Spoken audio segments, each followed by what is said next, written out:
Your thoughts? What? What?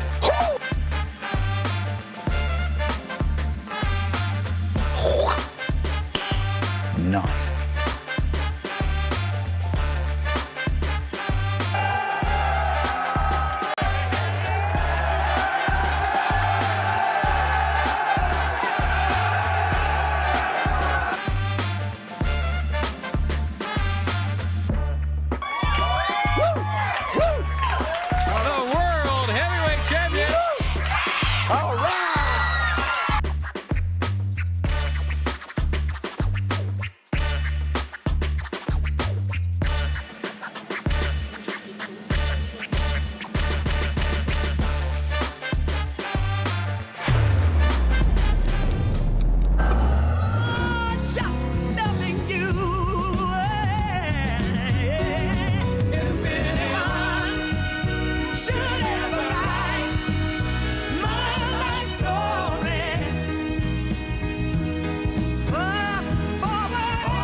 There we go.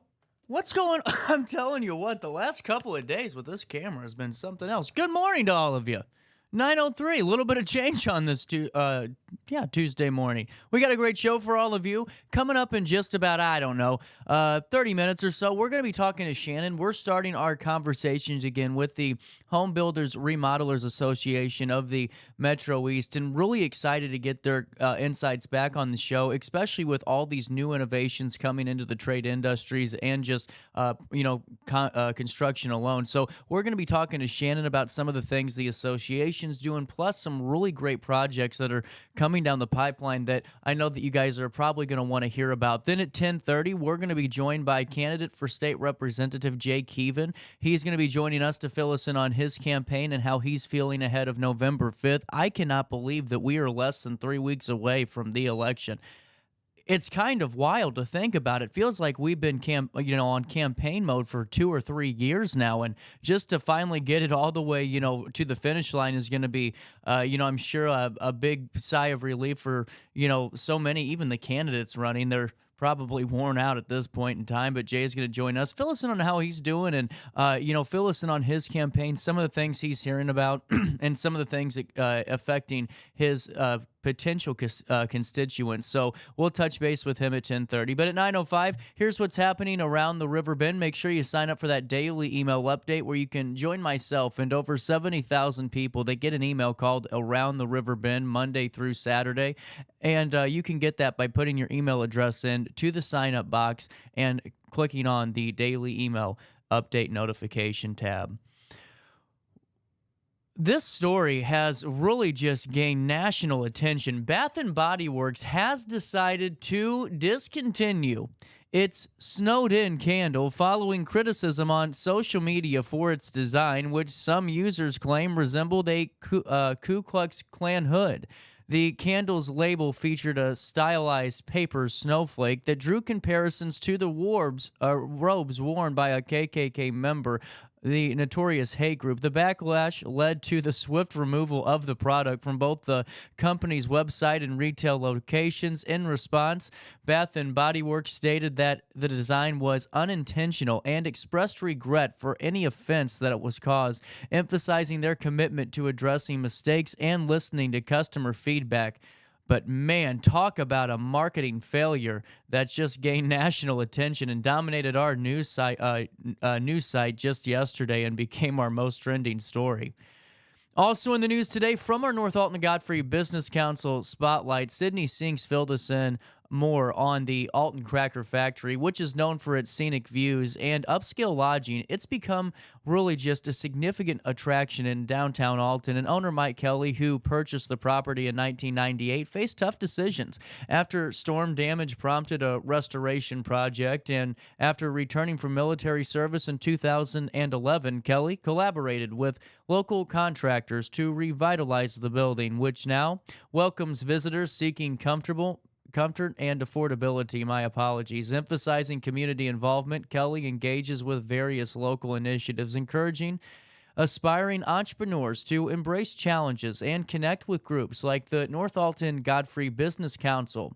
His vision has transformed the Cracker Factory into a beloved gathering place, and so many of you weighing in on social media and just letting us know about your love for the Cracker Factory, and just a great article by Sydney Sinks as well.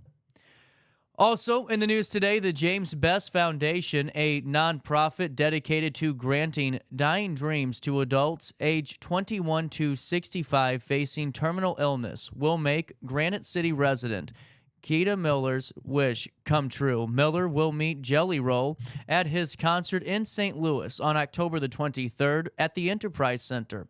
Founded in response to James Best's unfulfilled dream of meeting Garth Brooks before his passing from brain cancer, the foundation has since granted 43 dreams since its inception in August of 2017.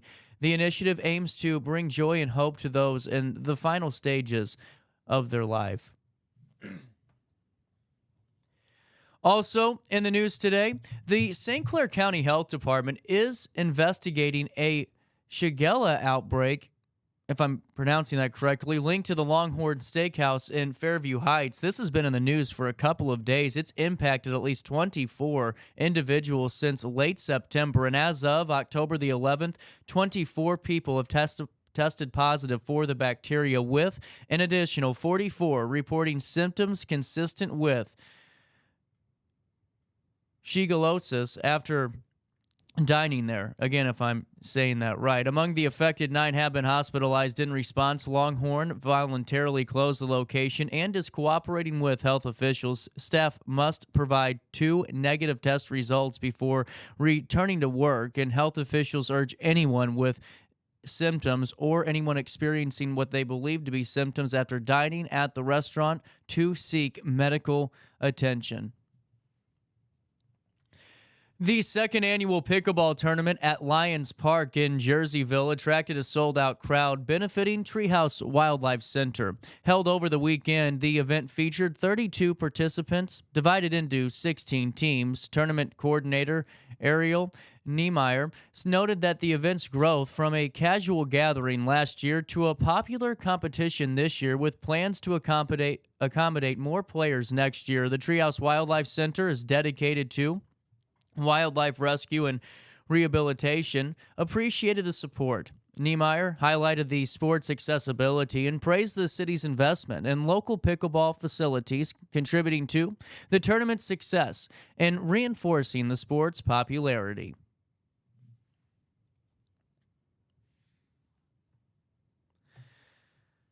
Finally, in the news today, the Knights of Columbus hosted an informational event titled Higher Ground, Investments You Can Believe In on October the 15th. The gathering aimed to introduce community members to faith-based investment opportunities offered by Ave Maria Mutual Funds. Attendees learned how to align their investments with personal values while achieving financial goals.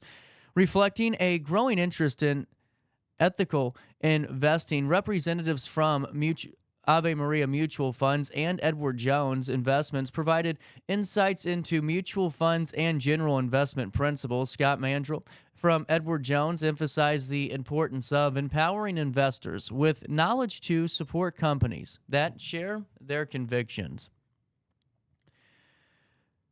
One final bit of news for you today. My apologies to the folks in Maryville. At a recent meeting, the Village of Maryville celebrated Maryville Elementary School Day in recognition of the school's selection as a 2024 National Blue Ribbon School. Mayor Craig Short expressed pride in the honor, noting that Maryville Elementary is one of only 18 schools in Illinois to receive this accolade, and one of just 2 in southern Illinois. During the meeting, Mayor Short read a proclamation and presented it to Superintendent Dr.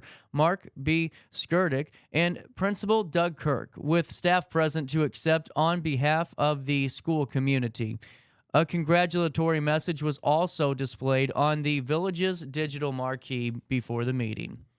Let's take a look at weather. It's 9:12, a little bit of change on this 15th day of October. And for the first time, here we are, friends. A frost advisory has been issued by the National Weather Service of St. Louis. Temperatures as low as 33 degrees will result in frost formation in portions of south central and southwest Illinois and east central and southeast Missouri from 1 a.m. to 9 a.m. Wednesday. That's tomorrow. The frost could harm sensitive outdoor vegetation.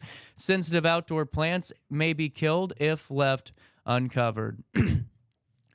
Coming down the pipeline today, it's 46 degrees, humidity at 65%. Today, a morning sprinkle. Otherwise, it will be breezy and cool with clouds giving way to the sun. Tonight, clear and colder. Air quality is ranked at good right now, which I disagree with. Grass is low, mold is low, ragweed's low, tree levels are low, and the UV index is moderate. Temperatures will only reach 57 degrees today. How about that? They're going to drop down to 32 overnight as we head into Wednesday. And as we said earlier, that frost warning will be in effect into Wednesday. On Wednesday, the 16th day of October, a high of only 62 degrees, a low of 34. And then on Thursday, a high of 68, a low of 40 degrees. On Friday, a high of 70, a low of 41. No rain in the forecast any of these days. And on Saturday, temperatures start to climb a bit.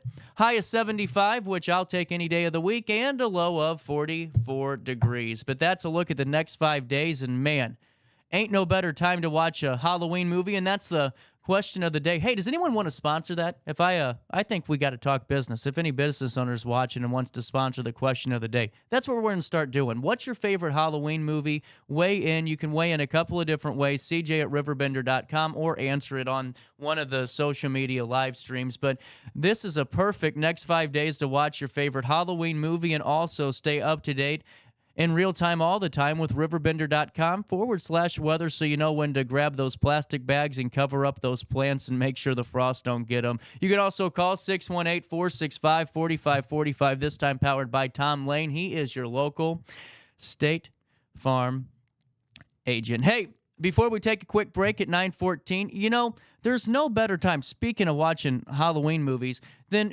watching Halloween movies, getting all into the spooky season mode, and spending it with your best buds. Well, I'm not really meaning your friends. I mean the best buds that you could buy from Village Dispensary. You know what I'm saying here? Village Dispensary has an upcoming fall market that I am really excited to talk to you about.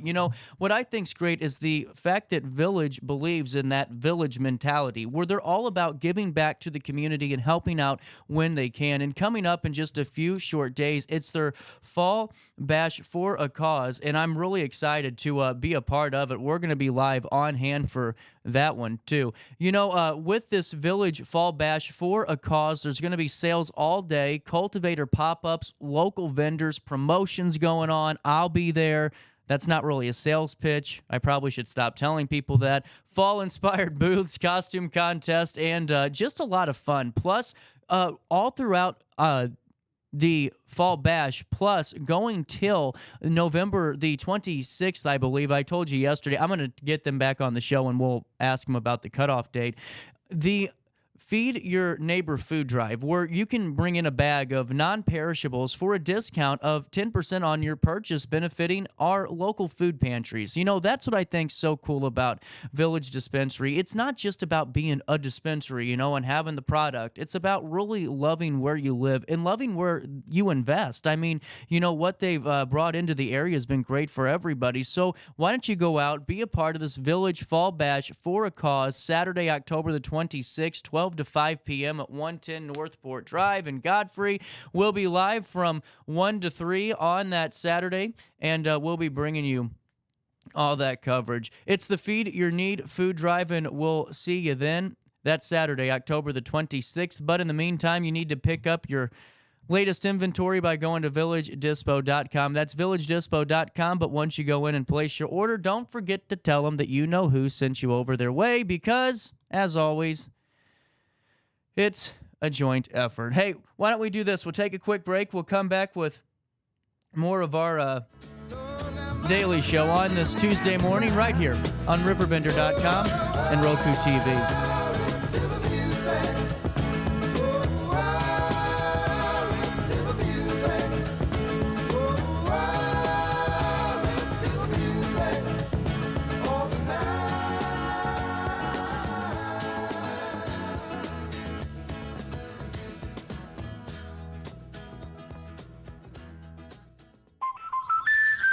Life's better when you're under the American Family Insurance roof because they know your house is home base for their dreams. Whether it's a kid like me aiming for the big leagues, ready? Future rocket scientist, we have liftoff, or a budding prima ballerina. When you feel totally protected, your family's free to pursue their dreams. She's good. Let's go. American Family Insurance. When life throws unexpected challenges your way, you need a versatile legal ally to protect you. Sean Lentz, with over 12 years of experience, is here to help you in a variety of avenues. From personal injury to criminal defense and even semi-truck accidents, Sean Lentz has your back. Don't wait for the justice that you deserve. Call 618-465-8000 and see how Sean can help you today. No matter the season, Play It Again Sports in Edwardsville has the gear the athletes need to get in the game. Whether you're shopping for the newest sports equipment or saving money on quality used gear, Play It Again Sports carries what you need to maximize performance to get the most out of every swing, kick, stroke, or shot. We'll even buy your used goods, paying cash on the spot. We carry all the gear for all the sports all year long. We're your hometown sporting goods store. Play It Again Sports, conveniently located at 4 Club Center Court in Edwardsville. Ready for fantastic deals? Head to Village Dispensary, where every day is a celebration. Start your week with 25% off Dog Walker pre-rolls on Monday. Tuesday, enjoy 25% off Divs gummies. On Wednesday, enjoy 30% off Nevada pens. On Thursday, it's 30% off CQ sodas, margaritas, and more. Friday, enjoy 3.5 grams of Megatron by NGW and Cronuts number 4 by Paul Bunyan for $25. Visit VillageDispo.com and shop now. Picture This and More has been a trusted name in the Alton community for more than 30 years, with the last 3 being right here on Broadway. We specialize in quality framing at affordable prices. We also feature works by local artists because we're proud of our community. If you have valued treasures to display and preserve, we're sure to have the perfect fit with our large selection of custom framing and display options. Whatever color, shape, or size, Picture This and More has the look you need. Stop by today and let us help you with your next project. Happy Halloween from RiverBender.com. Now back to our daily show.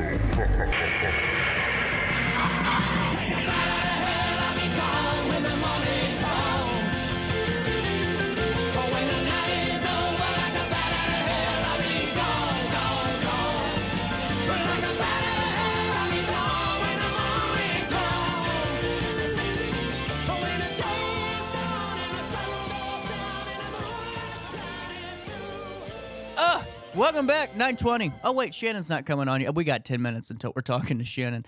Our daily show on RiverBender.com, Roku TV. Happy Tuesday to all of you.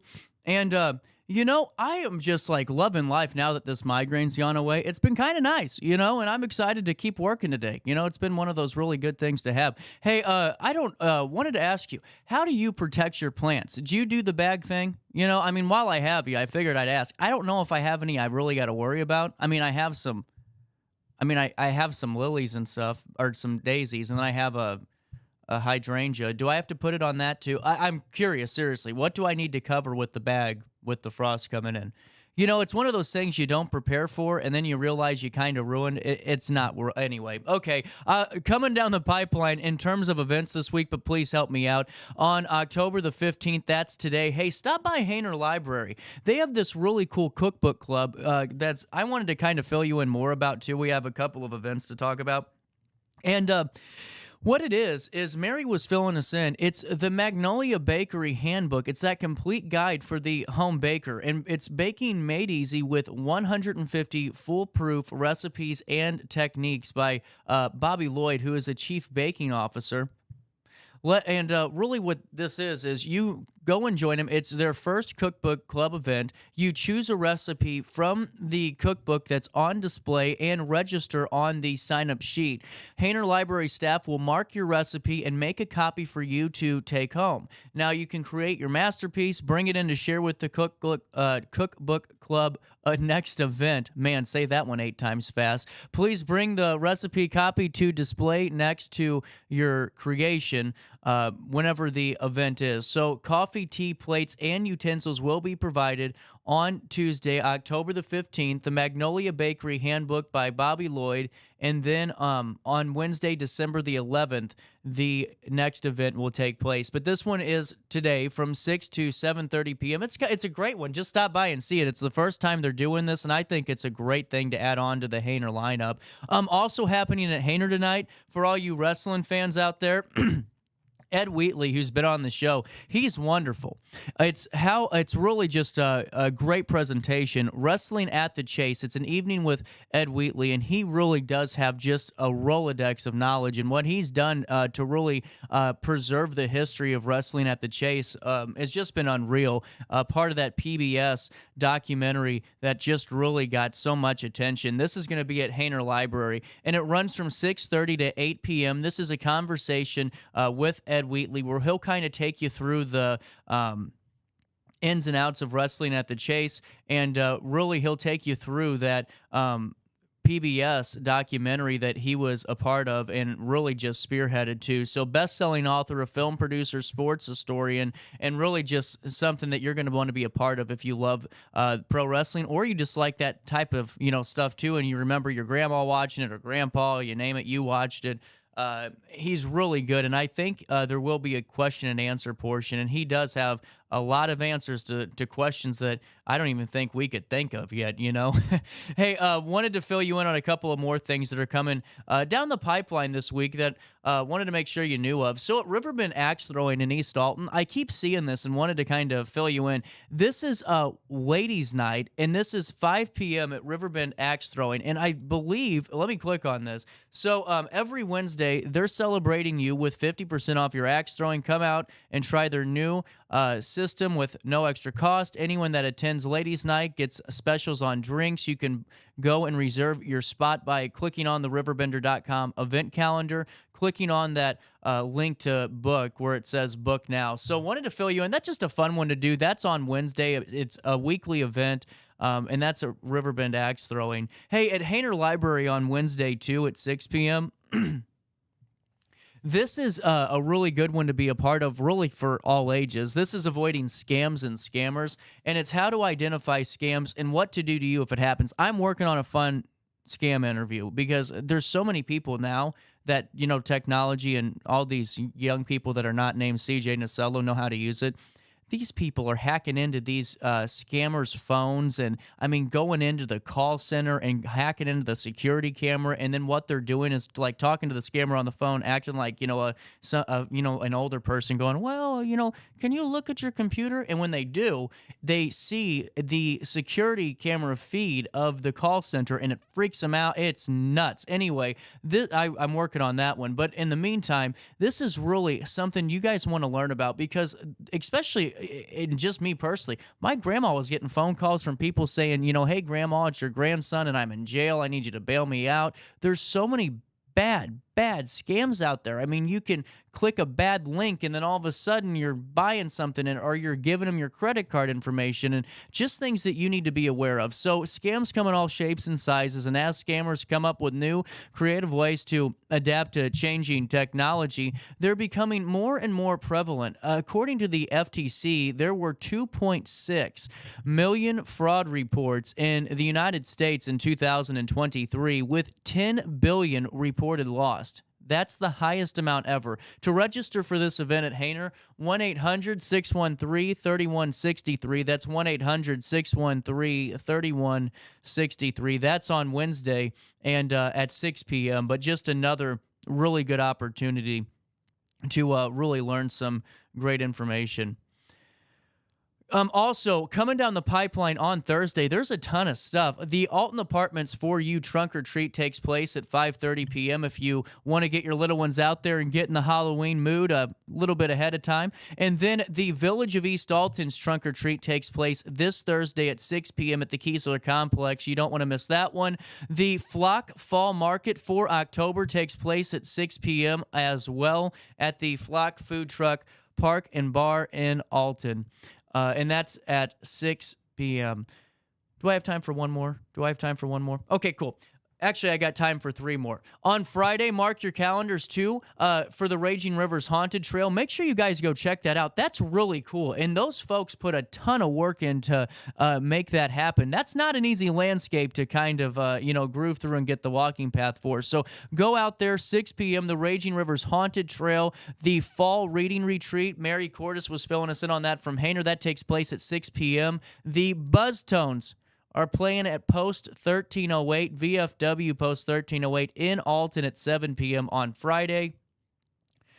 And then, do I have time for a couple more? Cool. The Great Godfrey Maze is open again on Friday at 6 p.m. Our Acres of Terror opens at 6 p.m. on Friday again. They're running all through the end of October. The Country Vibes Vendors and More Trunk or Treat at 6 p.m. The Disabled American Veterans Club, Chapter 53, is having a Halloween party at 6 p.m. in Granite City. The Haunted Alton's Walking Tour takes place at 7 p.m. at Mineral Springs Mall. The Area 66 Haunted School takes place at 7 p.m. at the Peak Elephant Antique Mall. That's when the doors open. The Great Rivers Choral Society is presenting a concert at 7 p.m. at the Upper Alton Baptist Church, and McPike Mansion has some tours going on. We'll have more events for you for Friday, but wanted to make sure I got some of those out there. And if you have an event that you want to promote, give me an email, cj@RiverBender.com, or give me a phone call, 618-465-9850, extension 228. I always remember Alton Little Theater's telephone number over mine. I don't know. Hey, while I have you, speaking of Alton Little Theater, did you get your tickets yet for the Rocky Horror Show? That's going to be a fun one on Halloween night at midnight. You can go be a part of it, dress up in your fun costumes, and really kick off Halloween on the best note. Tickets are really affordable. Now, viewer discretion is advised, but there's no age restriction on audiences. You can get tickets now by going to altonlittletheater.org. That's altonlittletheater.org, and bring some extra cash so you can win that signed photo by Tim Curry. How cool would that be? Celebrate Halloween on the right note and support local with a treasure. That's Alton Little Theater celebrating their 91st season. For more information, altonlittletheater.org. Ready for fantastic deals? Head to Village Dispensary, where every day is a celebration. Start your week with 25% off dog walker pre-rolls on Monday. Tuesday, enjoy 25% off Dibs gummies. On Wednesday, enjoy 30% off Nevada pens. On Thursday, it's 30% off CQ sodas, margaritas, and more. Friday, enjoy 3.5 grams of Megatron by NGW and Cronuts number 4 by Paul Bunyan for $25. Visit villagedispo.com and shop now. Picture This and More has been a trusted name in the Alton community for more than 30 years, with the last 3 being right here on Broadway. We specialize in quality framing at affordable prices. We also feature works by local artists because we're proud of our community. If you have valued treasures to display and preserve, we're sure to have the perfect fit with our large selection of custom framing and display options. Whatever color, shape, or size, Picture This and More has the look you need. Stop by today and let us help you with your next project. Do you need to declutter your space? Time to call me, the Queen of Junk. Since 1993, we have grown to be the leader in residential, commercial, and property management junk removal. At Sparks Junk Removal, we are eco-friendly. We recycle, donate, or repurpose items back into our community. Trash is our last resort to the landfill. Plus, with our all-inclusive service, our crews handle everything from labor to lifting and landfill fees. Give us a call or visit our website, sparksjunkremoval.net, to reclaim your space today.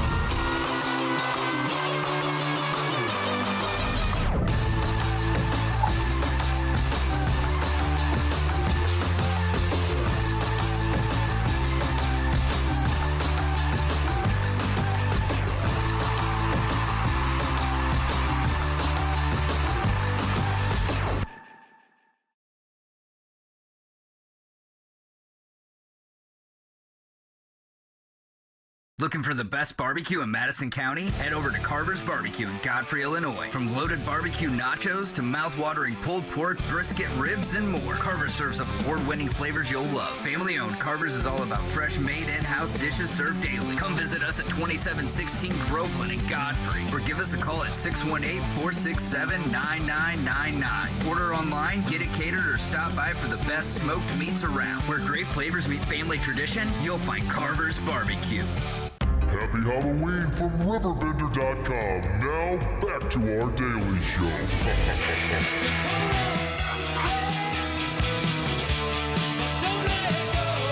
Oh! Welcome back. 9:32, a little bit of change on this Tuesday morning. Shannon, how are you? Welcome back. I am great, CJ. I'm so excited to be back with you on the Daily Show. Well, how's it been? How was the summer? You know what? It's been busy in the home building industry. It's crazy, all the things that are going on and taking place. We've got a lot to talk about today. A lot of good things? Yes, a lot of good things. Well, and Shannon, it's really an exciting time too, because, and I wanted to ask you this, right off the bat. I was going to ask you this actually before we came back, when we were in break, but whenever the election goes on, how important is it for you all at the HBR to stay focused on, all of the candidates, just because you never know, how those can shake out at the end of the day, and, who's going to keep supporting the trades and what their, platform is? Is it really important to do that? Correct. Yes, it is. It's a big priority for our association locally and the National Association of Home Builders. We're very engaged with candidates, whether they're Republican or Democrat, because, again, housing should not be a political issue. And we're constantly having conversations with candidates at the local level, the state level, and the federal level to say, okay, the bills are going to come up in this next year that can affect housing. We need to know where you stand on it. And where do you stand on things that are going to add cost to housing? So we're doing that on a constant basis. An example is tonight in Clinton County at Turf. It's a bar restaurant. We're going to have a town hall meeting there. The HBR is. We've got about 8 mayors from Clinton County, and then Charlie Meyer, the representative for that area, that will be there. I just talked to Charlie the other day. Charlie's a good guy. We were talking about the cupcake law that came out of Troy. Oh, yeah. But, Shannon, what's led to a little bit of an uptick, that you've been seeing here the last couple of months during the summer is, can you pinpoint it to one thing? Well, I don't think it's one thing. I think it's a combination of a few things. One is the interest rates did start coming down again, and that always has an impact. But two, again, there's no inventory out there. Existing homes are limited to what's available to people. And if it's limited to what's out there existing, that means the only other option is to build new. And our builders are staying busy. It's crazy. You talk to our trade partners that support them with supplies or do, subcontractors that are helping do the work.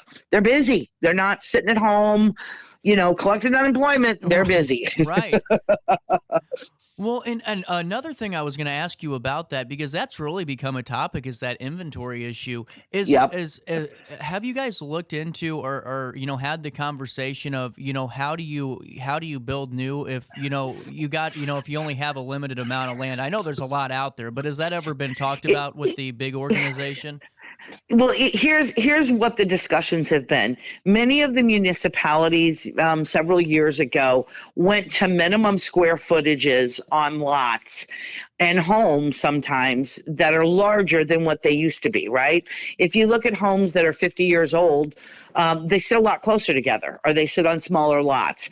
That's some of the discussion that's starting to happen within the municipalities to say, look, do we need to reevaluate how many homes we're putting in areas, how much square footage it's going to be required for a home, because that's a way to help bring the cost down if the lot's a little bit smaller, and if a little bit smaller home can be built. Instead of 3,000, 4,000, 5,000 square feet, some of these homes, we're seeing a little bit of a turn back to the 1,300 to 1,400, 1,500 square feet homes. And that leads right into another thing. An example of that would be the infill program in Belleville. Have you heard about this yet? No, you were talking to me a little bit about this before we came on, but this sounds, fill me in on this. So the city of Belleville is working with the HBR and some of our builders, and they're taking lots where homes have been demolished that the city owns, and we converted it into an infill program. And we're building new homes, brand new homes in communities that haven't seen new construction one community, it's been over 100 years in Belleville since there was something new built in that community. Whoa. Another community and area, it's been 50 years. So what that does is it brings a new home to the area. That impacts the value of all those homes around it. It shows new excitement happening in that community and neighborhood, and it's bringing families in to homes that are affordable, because these homes in the infill program, for a 1,300 square foot, 1,400 square foot home nowadays, you're looking at $400,000 Right. to build a new home. Well, we're building these homes in the infill areas because there's no lot cost associated with it, because we're able to purchase, the builders are able to purchase it for $1 from the city of Belleville. And they then put a home up there, and people are able to get a new home for around $230,000 to $245,000 or $50,000, where they couldn't touch that home, Right. for that price in incredible. other areas. Yeah, they've already built, I believe 8 are completed already, or in the process, I should say, of being completed. And there's several other lots to continue to do this with. And it has opened up dialogue with other municipalities. We just had a meeting with the city of Granite yesterday about this exact program. And there's other municipalities to start engage about it. Why not put homes and create opportunities in those areas that aren't bad areas in the towns? It's just an individual's not going to come in and pay high dollars in an older area for a lot. They're just not going to do it. Now, and my question is on this, would this kind of go into the line, because we're seeing a lot of, and especially at a time, not really at this point anymore, but there was a period in Alton where we were seeing drug houses and vacant houses getting torn down left and right. Is that where that program could really fill that void of not just exactly? Okay. That's exactly. cool. Okay. It's let's clean up our community. Let's clean up the area by putting a new home there that's affordable for a family. In Belleville, a lot of the areas surround the downtown area of Belleville. Well, that helps business in Belleville. We're bringing new families in, and new people to go and patronize those local businesses in a downtown area. And it's something that's on my list to have conversations with the city of Alton as well. Well, that's good. Well, and the thing is, though, it gives people, Shannon, just from my takeaway, just from a few it's the power of owning a home when you never would have that option. Because this renting thing, if people rent now, they're never going to own a home. You can't afford it. No. How can you afford rent plus saving money for a down payment on top people of are struggling. No way. Just to pay their rent every month. Rents are out of control since COVID.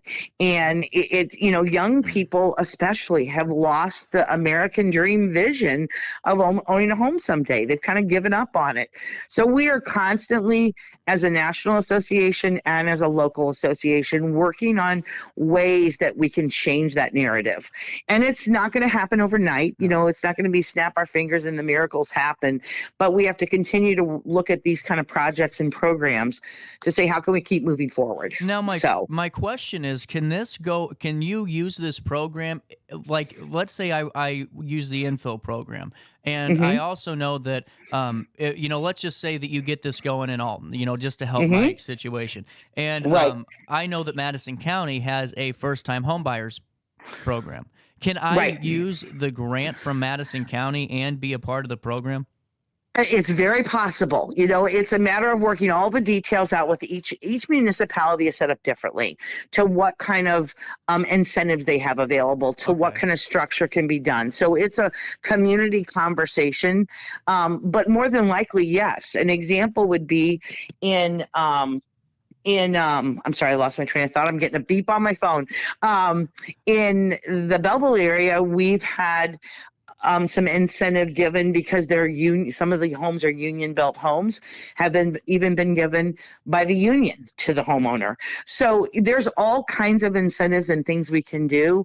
Another thing is their taxes can be, if they're part of an enterprise zone, if that home sits in an enterprise zone, they may not have to pay real estate taxes or all of the real estate taxes for so many years.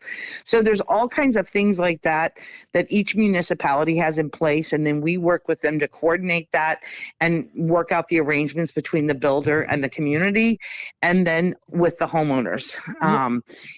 This is really a great program, Shannon. I mean, this is really, I like this a lot. I mean, this is one that, because it's one of those where people need to have some type of motivation to do this. I mean, there's got to be, there's got to be some. Help me out. Right. It's a help me out. Help me take that next step. So. Well, and sometimes, that could spearhead someone to work a little bit harder or, find that better job, you name it. Now, at HBR, I'm sure that you guys are not only, managing and watching and monitoring the election and the results, and not only that, the consolidated that happens next year, but in the spring. Yeah. Mm-hmm. But the big thing I was wondering too is, how are you guys staying up to date on all this technology that keeps just coming out every second?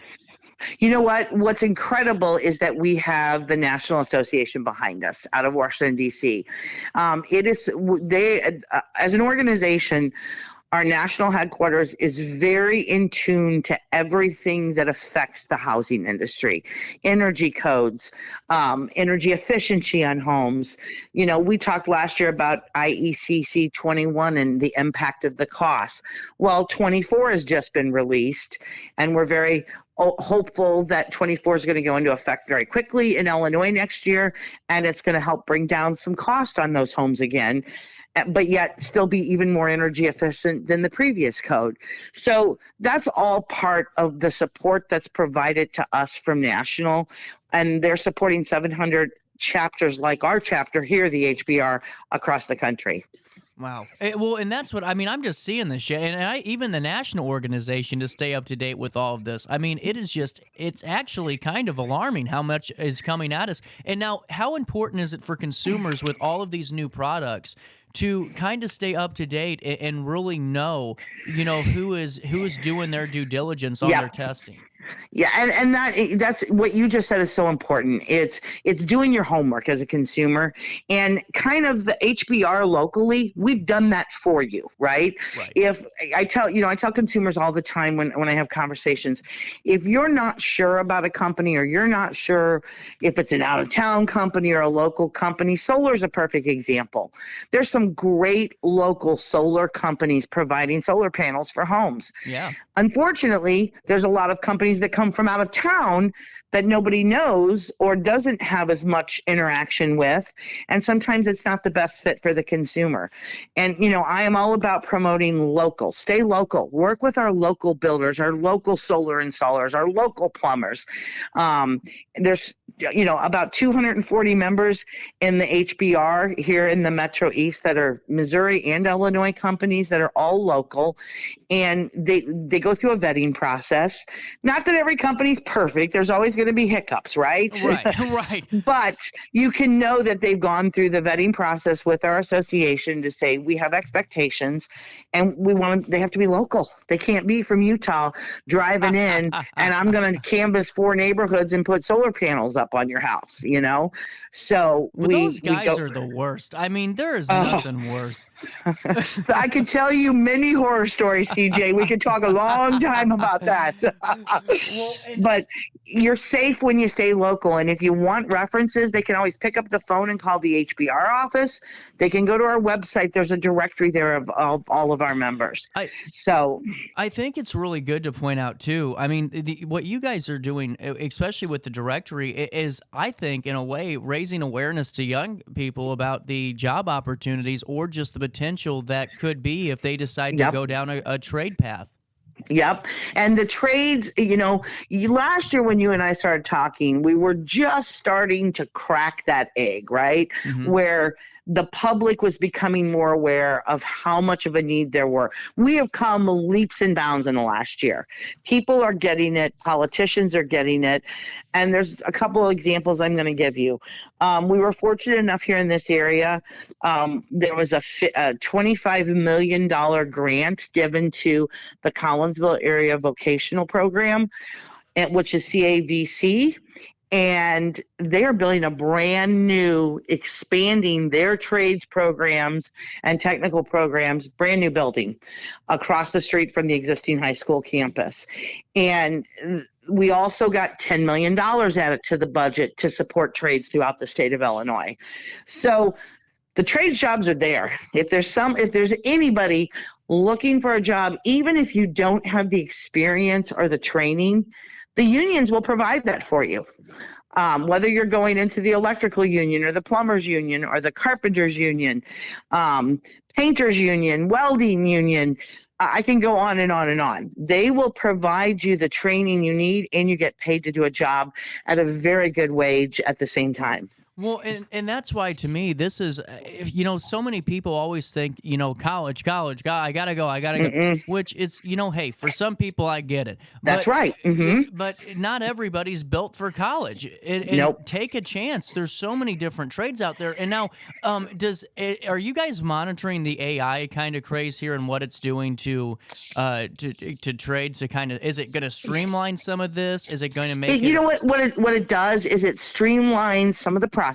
It streamlines some of the equipment that's being used. But AI is never going to replace the craftsman. Right. It's not. You still have to have a skill set. You still have to physically touch that wood. You still have to physically weld that seam. Will it have an impact? Yeah, it's going to have an impact like it is going to have on every industry, but it's not going to have the same impact in the trades because it still takes people to do those things.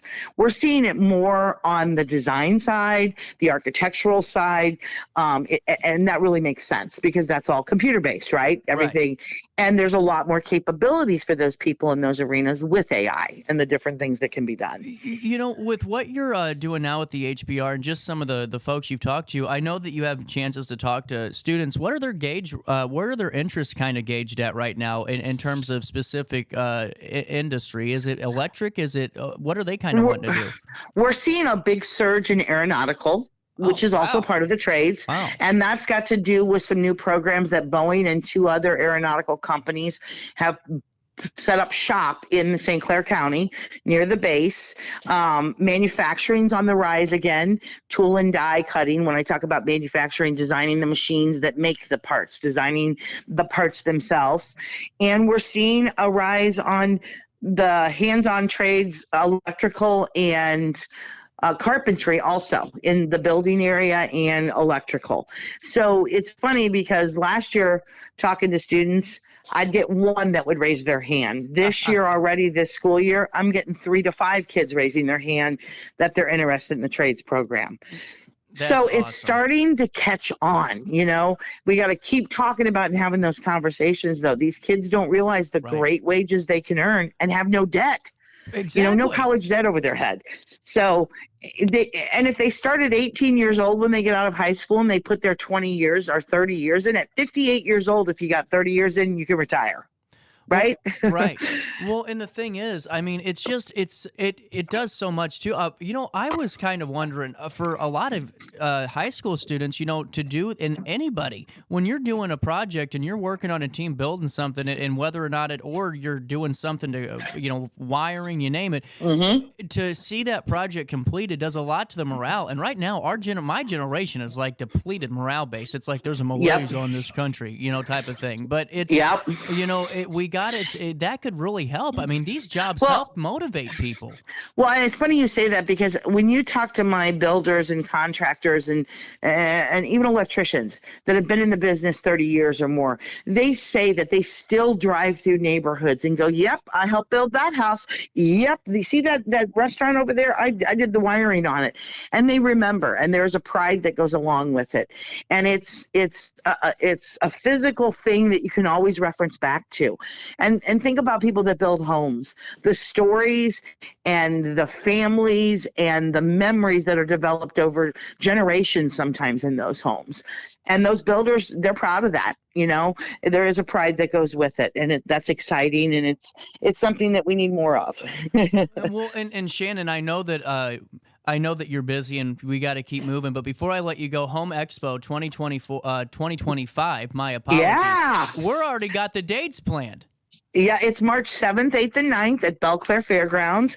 We'll have about 150 to 160 vendors there. We're going to have pet adoptions again. There's going to be prize giveaways. It's free for the public to attend. There'll be performing groups again on our main stage.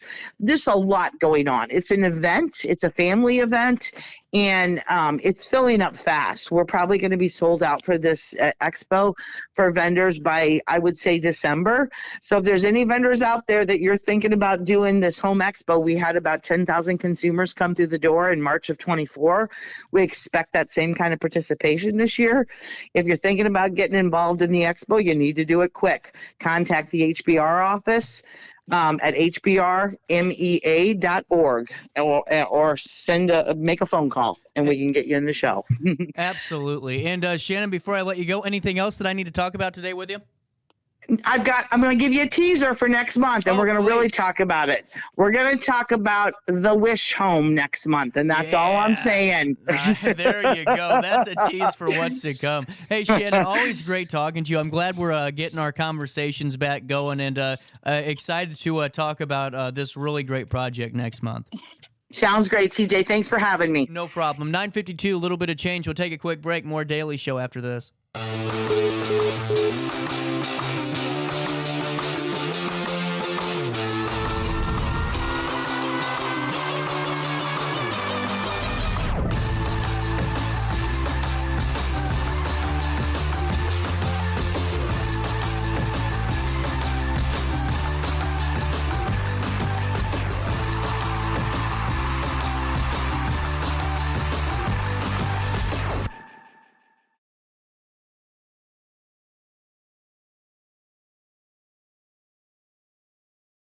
I set the thermostat so my house would be warm when I got home from work, but the kitchen is still cool.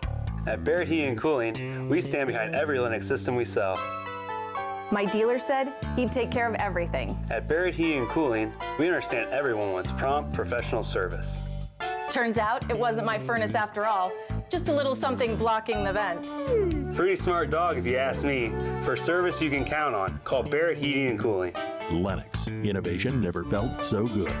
Macias Insurance Agency, providing quality products with extremely competitive prices. As an independent provider, we source multiple companies to offer the best rates possible. Covering auto, home, business, and life insurance, our goal is to provide quality service that meets and exceeds customer expectations. You can rest easy knowing the Macias team is working round the clock to ensure that both you and the most important parts of your life are covered. Our qualified professionals make the insurance process easy so you can live carefree and focus on what matters most. Visit MaciasInsuranceAgency.com today to find out what our team can do for you. I had an amazing experience with Dr. Haug and her team.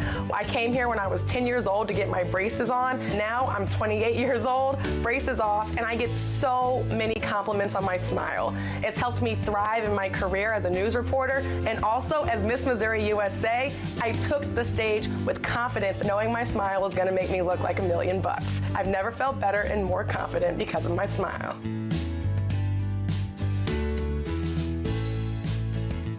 You won't find a better health club than Nautilus Fitness Center. More cardio, more free weights and equipment, more classes, a swimming pool, and more. If you're serious about your health and want to make a change, then stop thinking about it and visit Nautilus Fitness Center on Industrial Drive in Alton. Don't fall for the hype you get from the other health clubs. Nautilus is the Riverbend's premier health club. Has been for years and will be for years to come. Get to Nautilus Fitness Center and get started on a healthier new you. Welcome back to our daily show on RiverBender.com.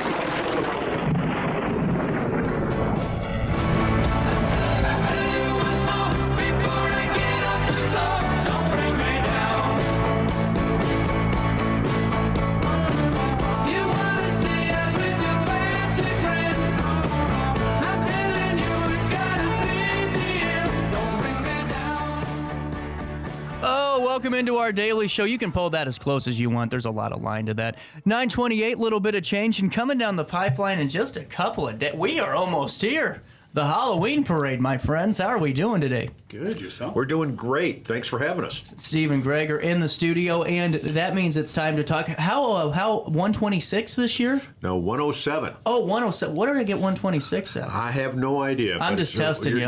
I'm just testing you. You're a little ahead of the time. 106 this year, and just excited again. 107 this year. Sorry, Steve. 107 this year, and I'm really excited about it because every time it's just great to see the community come together and just be being a part of the parade to see the sights and sounds and really how all of the floats and participants evolve each and every year, you know, because you'll get folks that have been there for years and it changes each and every year and it makes it fun and exciting. Plus the families going to their traditional spots too. Absolutely. And it's really hard to believe the year's gone by. It seems like yesterday when we were here talking about it last year. Yeah.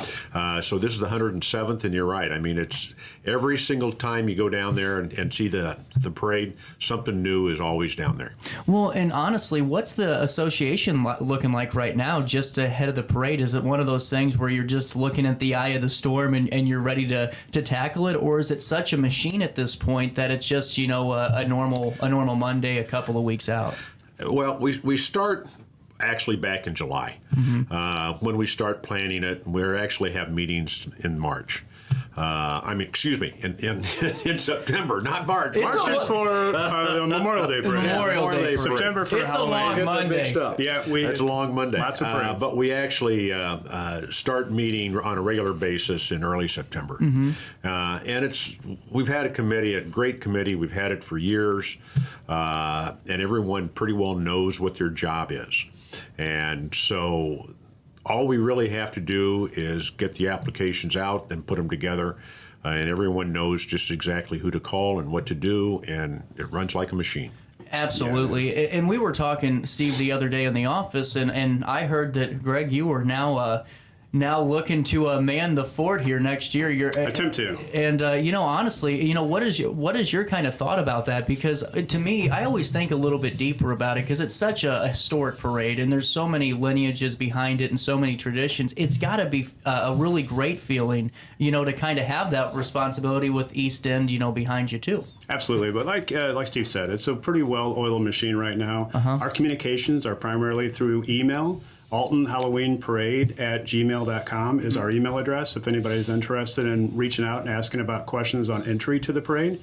But like Steve said, we've got a great group of people forming the committee, and it's things progress and it happens. Have you given them good pointers yet, Steve? Oh, gosh. I'm not going to say a word. So, and I don't think Steve's ever going to back out of this totally. No, that's not in his nature. No. You know, that's what I was thinking about whenever we were talking on the other day. I thought, there's no way, Steve, you're going to be a part of it still. I'm going to be part of it. It's fun. I mean, I look forward to it every year. How long have you been with the parade now? 88, you said? Well, since around 88. Wow.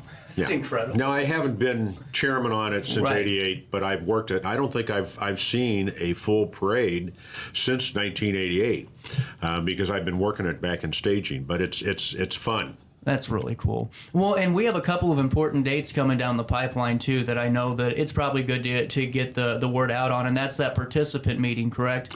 That's right. That's going to be this next Thursday, not this. It's October 24th, 7 p.m. at the Alton Moose is going to be the participants safety meeting, where we'll discuss the route and staging lineup and where drop-off is and what to expect within the parade. Absolutely. And this is it's mandatory, correct, for the participants? Yes.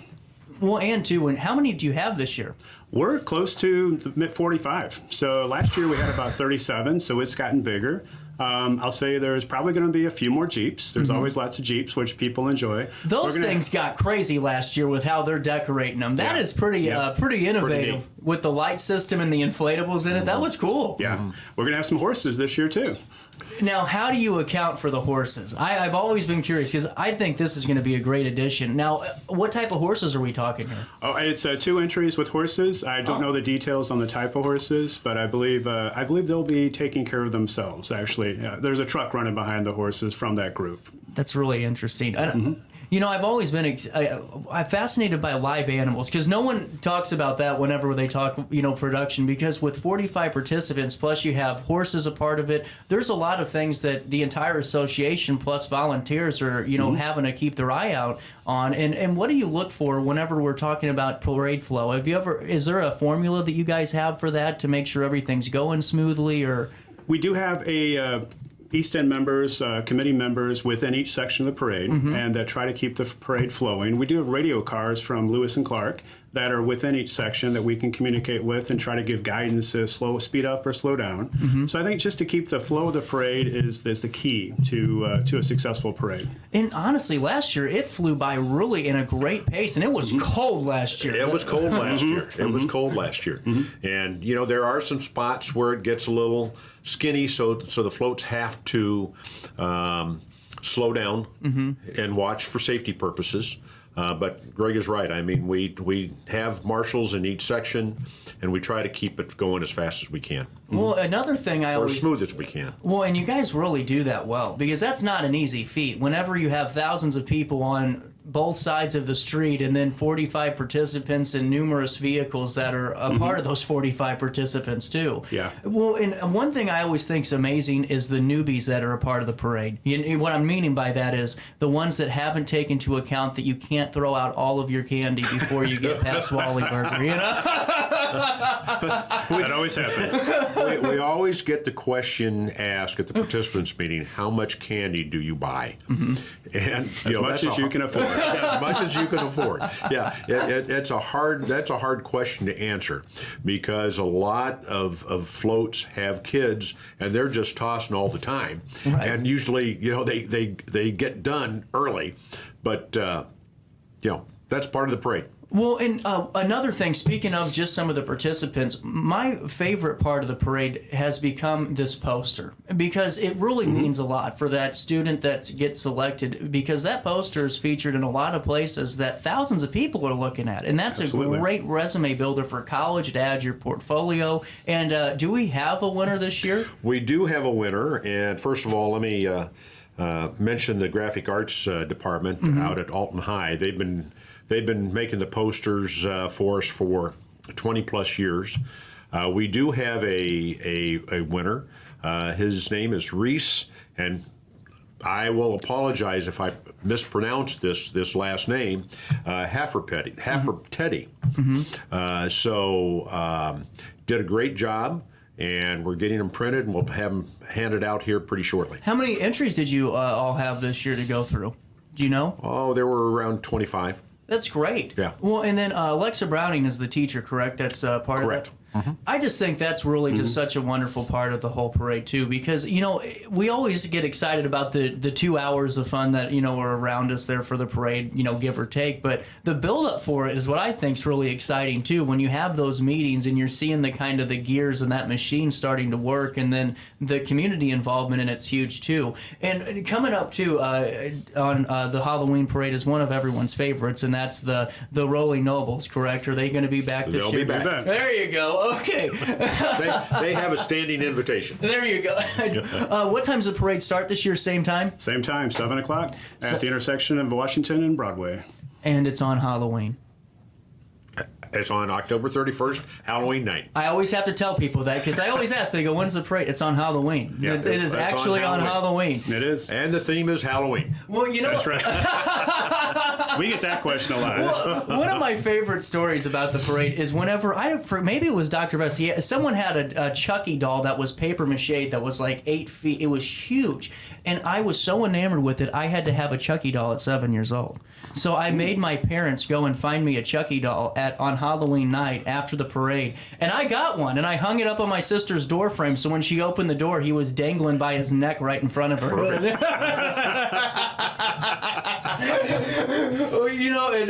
As we're getting into the thick of this, too, Riverbender will be bringing you that coverage, too, and Joe will be with me again. Yes. I'm excited, man. Yeah. We have fun. Yes. Well, and it's really cool, too, to see, the folks that tune in, because, for some, it's maybe a little bit easier to watch at home for mobility issues or what have you, and just a way to bring a great parade to everybody, really. It's great. Oh, absolutely. You guys do a great job on that. Well, and thanks for letting us do it, too. And we appreciate it very much. And now, judges this year, do we know all of them yet, or are we still in the final process of getting judges? We're in the final process. How do you pick judges? Never asked that.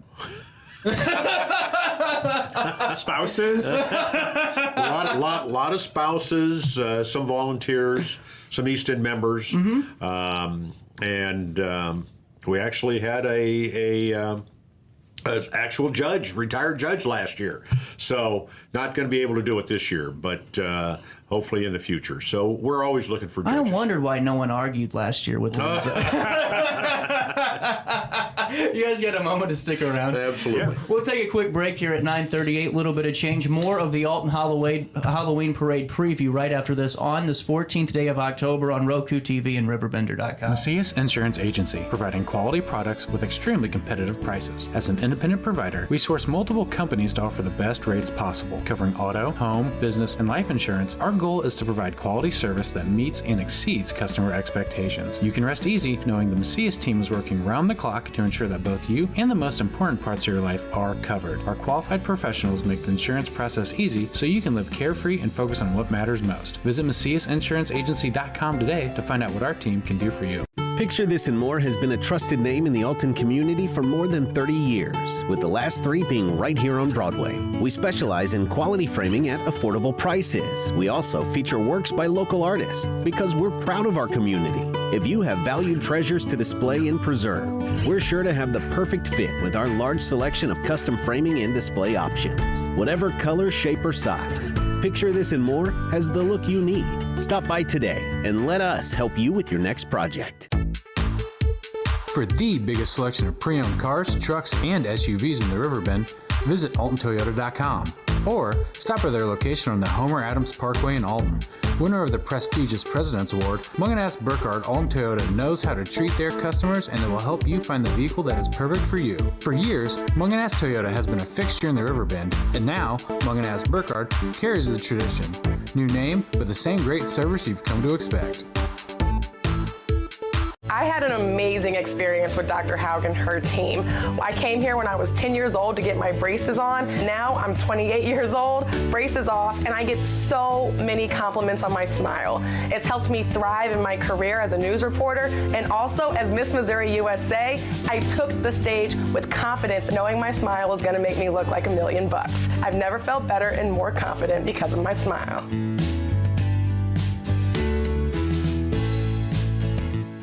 No matter the season, Play It Again Sports in Edwardsville has the gear the athletes need to get in the game. Whether you're shopping for the newest sports equipment or saving money on quality used gear, Play It Again Sports carries what you need to maximize performance to get the most out of every swing, kick, stroke, or shot. We'll even buy your used goods, paying cash on the spot. We carry all the gear for all the sports all year long. We're your hometown sporting goods store. Play It Again Sports, conveniently located at 4 Club Center Court in Edwardsville. Welcome back to our daily show. Here's CJ.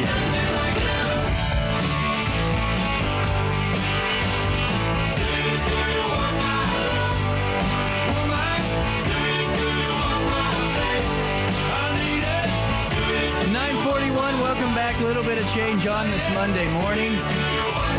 Starting to get the cobwebs out, you know. I've been staying at home more, Steve, and I think that's the problem. You know, I'm getting into retirement mode already. Not quite yet. Not yet. You're not there yet. I got about 80 years left to go, I think. You know, the big thing, obviously, when we're talking about the parade is the safety aspect of it. Because, you know, every year, and I'm not, you know, playing gotcha to anybody, but you see, you know, maybe some kids get a little bit too excited sometimes and want to grab all the candy and toys they can and maybe run a little bit too close to the street. What are some of the best safety tips that we can give the folks just to kind of keep everybody a little bit safer as the parade gets closer? Yeah, I think mainly keep the kids away from the center of the street, obviously, but try to keep them close to the edge. We guide the participants to toss the candy, not into the people. Mm-hmm. We guide that they should not use suckers as well for that purpose. I never thought about that until you brought it up last year. Yes. It made so much sense. Right, yes. That could be scary. But yeah, we try to have them thrown at their feet, the candy thrown at the kids' feet, and just keep them close to the edge of the street as much as possible. We do have wheel walkers on each of the axles of the truck or the floats that are that are in the parade, mm-hmm. and their job is to make sure nobody potentially gets near that tire and that wheel. So we've got multiple levels of safety, I think. But as Steve said earlier, some of the streets get very narrow. And right around the wedge area, please stand back. Absolutely. And then I see people with, now, I don't know when it's, maybe it's always been that way, but with burning barrels and fire pits, is that something that's okay to do? I'll leave that up to the city. Okay. Yeah. It's not us. Not being funny about it, but I saw that and I went, well, it's smart, but is that the safest thing to kind of be doing around, 1,000 people? Yeah, we don't mention that at all. Yeah. And there are a lot of people that have their same spots every year. But that's the reason why we have the participants meeting, which is always the Thursday before the parade. Mm-hmm. And we give the lineups where people are going to be located within the parade. But also go over the safety factors. As Greg mentioned, the wheel walkers are very important. We require each participant to have volunteers that will be on each axle. So if you have a trailer, you're going to have 6 wheel walkers on the vehicle, and then 1 on the trailer, 1 on each wheel. So that's a very important that we have, and then of course throwing the candy out. But that's what we talk about when we go to the participants meeting. What? Along your point of the fire, though, we do actually request that they have a fire extinguisher on the trailers or within the floats, too. So maybe at some point, if a fire gets out of control and the onlookers, somebody in the parade can help out. Right. Well, and honestly, that's just a good thing if you're bringing one anyway, and it is allowed. A fire extinguisher is probably definitely the smartest way to go on that. Well, another thing, when do they start closing the road for the parade, just for the folks that are commuting that might not take that into consideration when they're trying to get where they need to go? When we're staging, we stage between Main and Washington on Broadway. Main and Broadway is closed at 5 o'clock, and Washington and Broadway is closed at 5 o'clock. So we actually close Broadway from Main and Washington at 5 o'clock. And then the road, basically, you can still get across the bridge and go down the street. But as the parade goes, the police block that off. Oh, okay. Of course. Well, and see, that's what I think's great about it. It's just such a streamlined event because, not a lot of organizers can really have it to where you're really having it that interchanged where, right when you're starting to stage, that's when those processes start to take into effect. And then right when you're done, it's going back to normal very quickly. Yes, it goes back. And this is a good time to mention the marshals. Oh, yeah, 100%. Because this year we're doing something a little bit different. We are honoring first responders, the police department, the Alton Police Department, and the Alton Fire Department. Really cool. And they'll be both represented by their chiefs, Chief Ford and Chief Jameson. And so, it's quite an honor to have them as well, and honestly, just because we have a little, we're watching it all the time. They've had a very busy year, and a very busy couple of years. And the stuff that they're doing at the police department with, really growing within, and really some of the, the mental health side of things for both the officer and folks alike, and what the fire department's doing to recognize that's a great thing to do. Really is. And are the chiefs excited? Or are they going to be monitoring while they're marshaling? Oh, well, I'll leave that up to them. But the police department does a great job every year. Absolutely, we coordinate very closely and they're with them. there. That's part of the safety.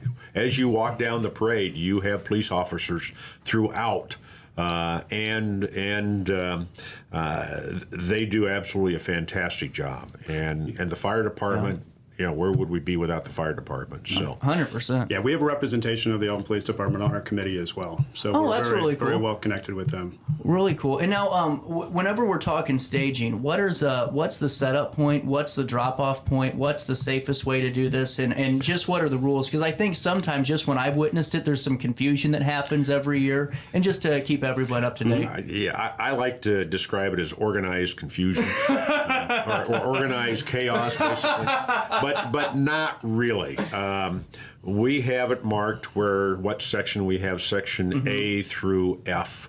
And we have signs within the staging area, which is, of course, between Main and Broadway. Main and Washington on Broadway.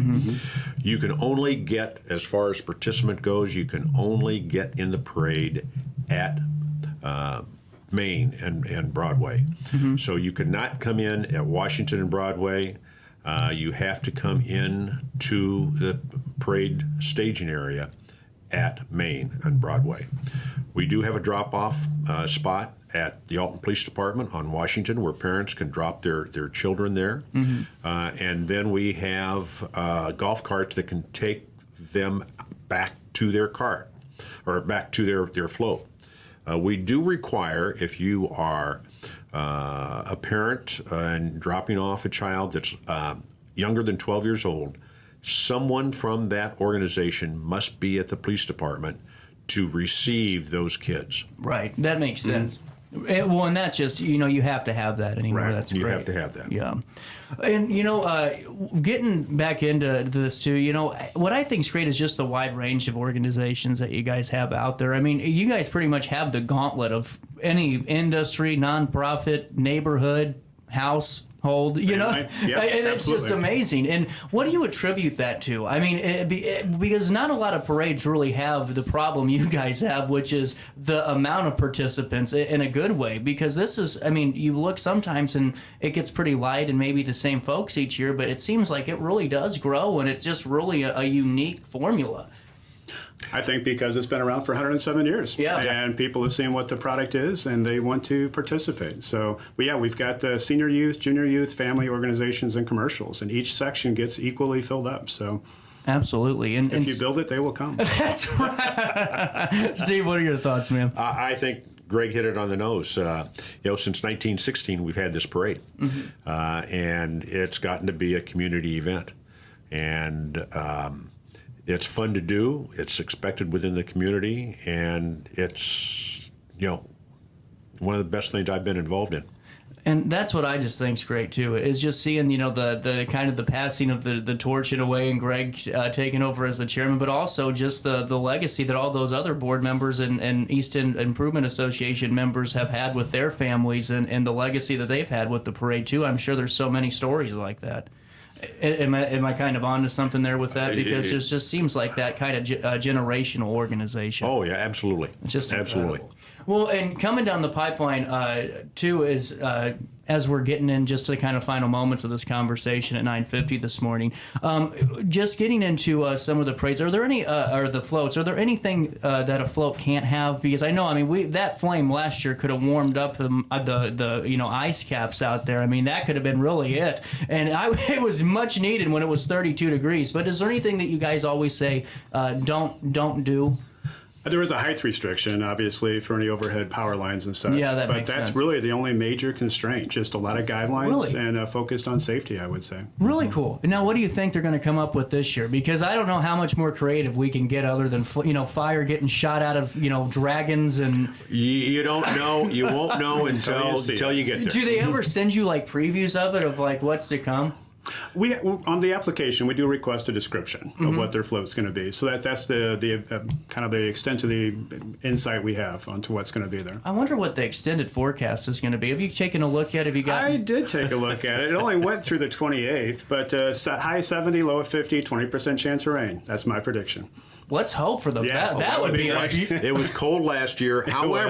However, if it rains, it snows, the parade's going down the road. It's like the post office. It doesn't matter what happens. We're getting this done. If it rains or snows, it just goes a little faster. Comfort is optional. And then the same parade route as always, just to make sure that we... when does the parade officially end? After the last float goes past. No, I mean on the stop list. Is it on Piesaw? It's on Piesaw around 5th or 6th Street. Okay. Yeah, exactly. Yeah.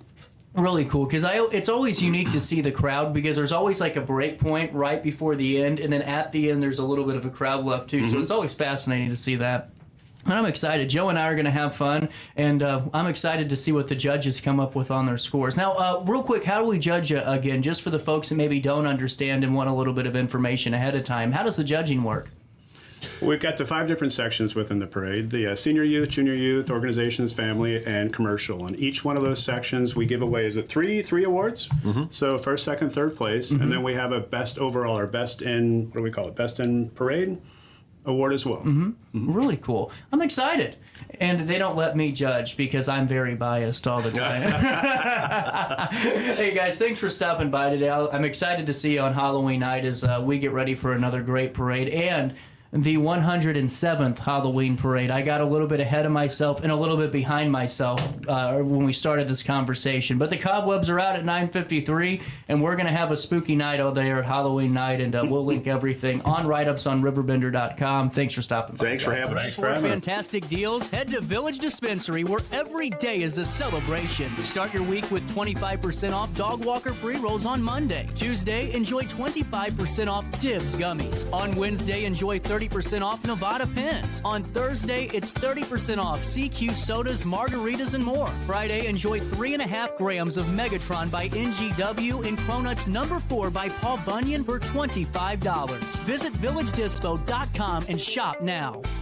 Picture This and More has been a trusted name in the Alton community for more than 30 years, with the last 3 being right here on Broadway. We specialize in quality framing at affordable prices. We also feature works by local artists because we're proud of our community. If you have valued treasures to display and preserve, we're sure to have the perfect fit with our large selection of custom framing and display options. Whatever color, shape, or size, Picture This and More has the look you need.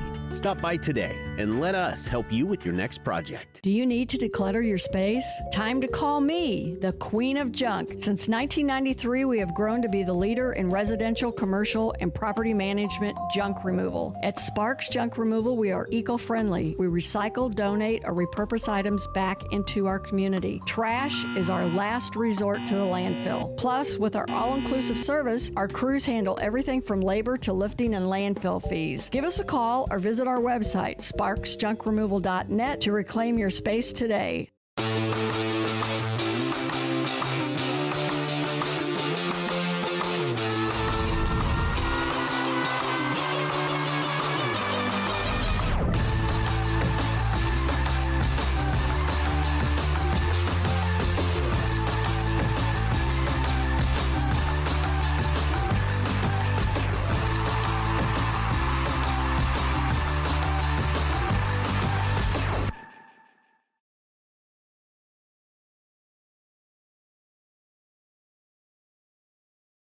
Looking for the best barbecue in Madison County? Head over to Carver's Barbecue in Godfrey, Illinois. From loaded barbecue nachos to mouth-watering pulled pork, brisket, ribs, and more, Carver's serves up award-winning flavors you'll love. Family-owned, Carver's is all about fresh, made in-house dishes served daily. Come visit us at 2716 Groveland in Godfrey, or give us a call at 618-467-9999. Order online, get it catered, or stop by for the best smoked meats around. Where great flavors meet family tradition, you'll find Carver's Barbecue. Happy Halloween from RiverBender.com. Now back to our daily show. I'm afraid of the way I leave you. Maybe I'm amazed at the way you help me sing my song. 1024, welcome back. 50 degrees. I am loving this, man. How was it this summer, man? We had a bad summer for door knocking. It was awful hot, I tell you. The sweatshirt and shorts weather is perfect for me. I'm telling you, I'm going to be out knocking doors this evening. I have a sweatshirt on, and I'll be happy as a peach. Well, you know, Jay Keevan joins us in studio again, candidate for the 112th District for State Representative. And it was great to, kind of just see at a couple of events this summer. We just bought the Metro East Star, so we're expanding some free news coverage into, St. Clair County and more of the Troy area. And we went up for the Troy Chambers anniversary, not the Troy Chamber. I went up for a barbecue taste test with the Shriners. Yeah. And man, it was cool to see. The food was great, but seeing you up there and then a couple of other things, I mean, you're out working. I mean, you're out. Well, I tell you, I'm also a member of our local Shrine Club, so we work hard to put that barbecue festival on. We are raising money for a lot of local charities and also our Shriners Hospital as well. So it was a great, successful event. It's a great opportunity to meet a lot of people. I've been at a lot of events, and I've met a lot of people and hearing the concerns of the people that are voting in the 112th. Well, and that's what I wanted to talk about, because we're in this really unique period right now, and that's why I'm glad we're talking today, because we're 3 weeks out from the election. And it's crazy to me to think that, because for 2 years, I feel like we've all been kind of inundated with campaign messaging in some way, shape, or form at the national level, and then get more pronounced, as we got closer. But what are you hearing now as you're talking to constituents? Well, I will tell you, between my volunteers and I, we've hit a little over 15,000 doors, and we'll probably hit another few thousand before the election on November the 5th. And the number one issue that we hear is kind of split. It's property taxes and cost of living. In Madison and St. Clair County, our property taxes are just crazy high. Our cost of living is too high. And people are wanting some relief. You know, I'm hearing from my daughter told me her friend just moved back home with her parents because she couldn't afford her student loan, rent, and her car payment. So something had to give. And it's just a shame. I mean, we're talking about a 29-year-old woman that can't afford to make her payments. Right. And I'm hearing quite a bit of that when I'm knocking on doors talking to people. Well, and one thing I wanted to ask you about too personally is, as someone who just, a couple of years ago bought my first house, and so many not so many, but a lot of younger people have been able to purchase that home in some way, shape, or form, God willing. But, you hear now about these new incentives of, the first-time home buyer is going to get this and this, or we're going to give you 25 grand nationally, or we're going to give you 10 here.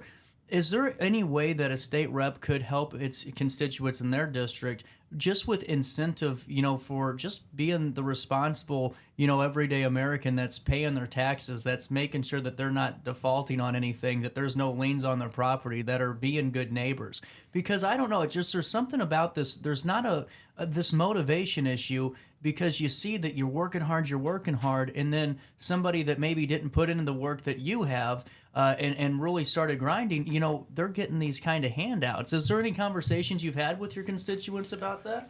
Well, I will tell you, I think there are things that we can do financially to assist individuals, but we also have to realize, there's a cost-benefit analysis with everything that you do.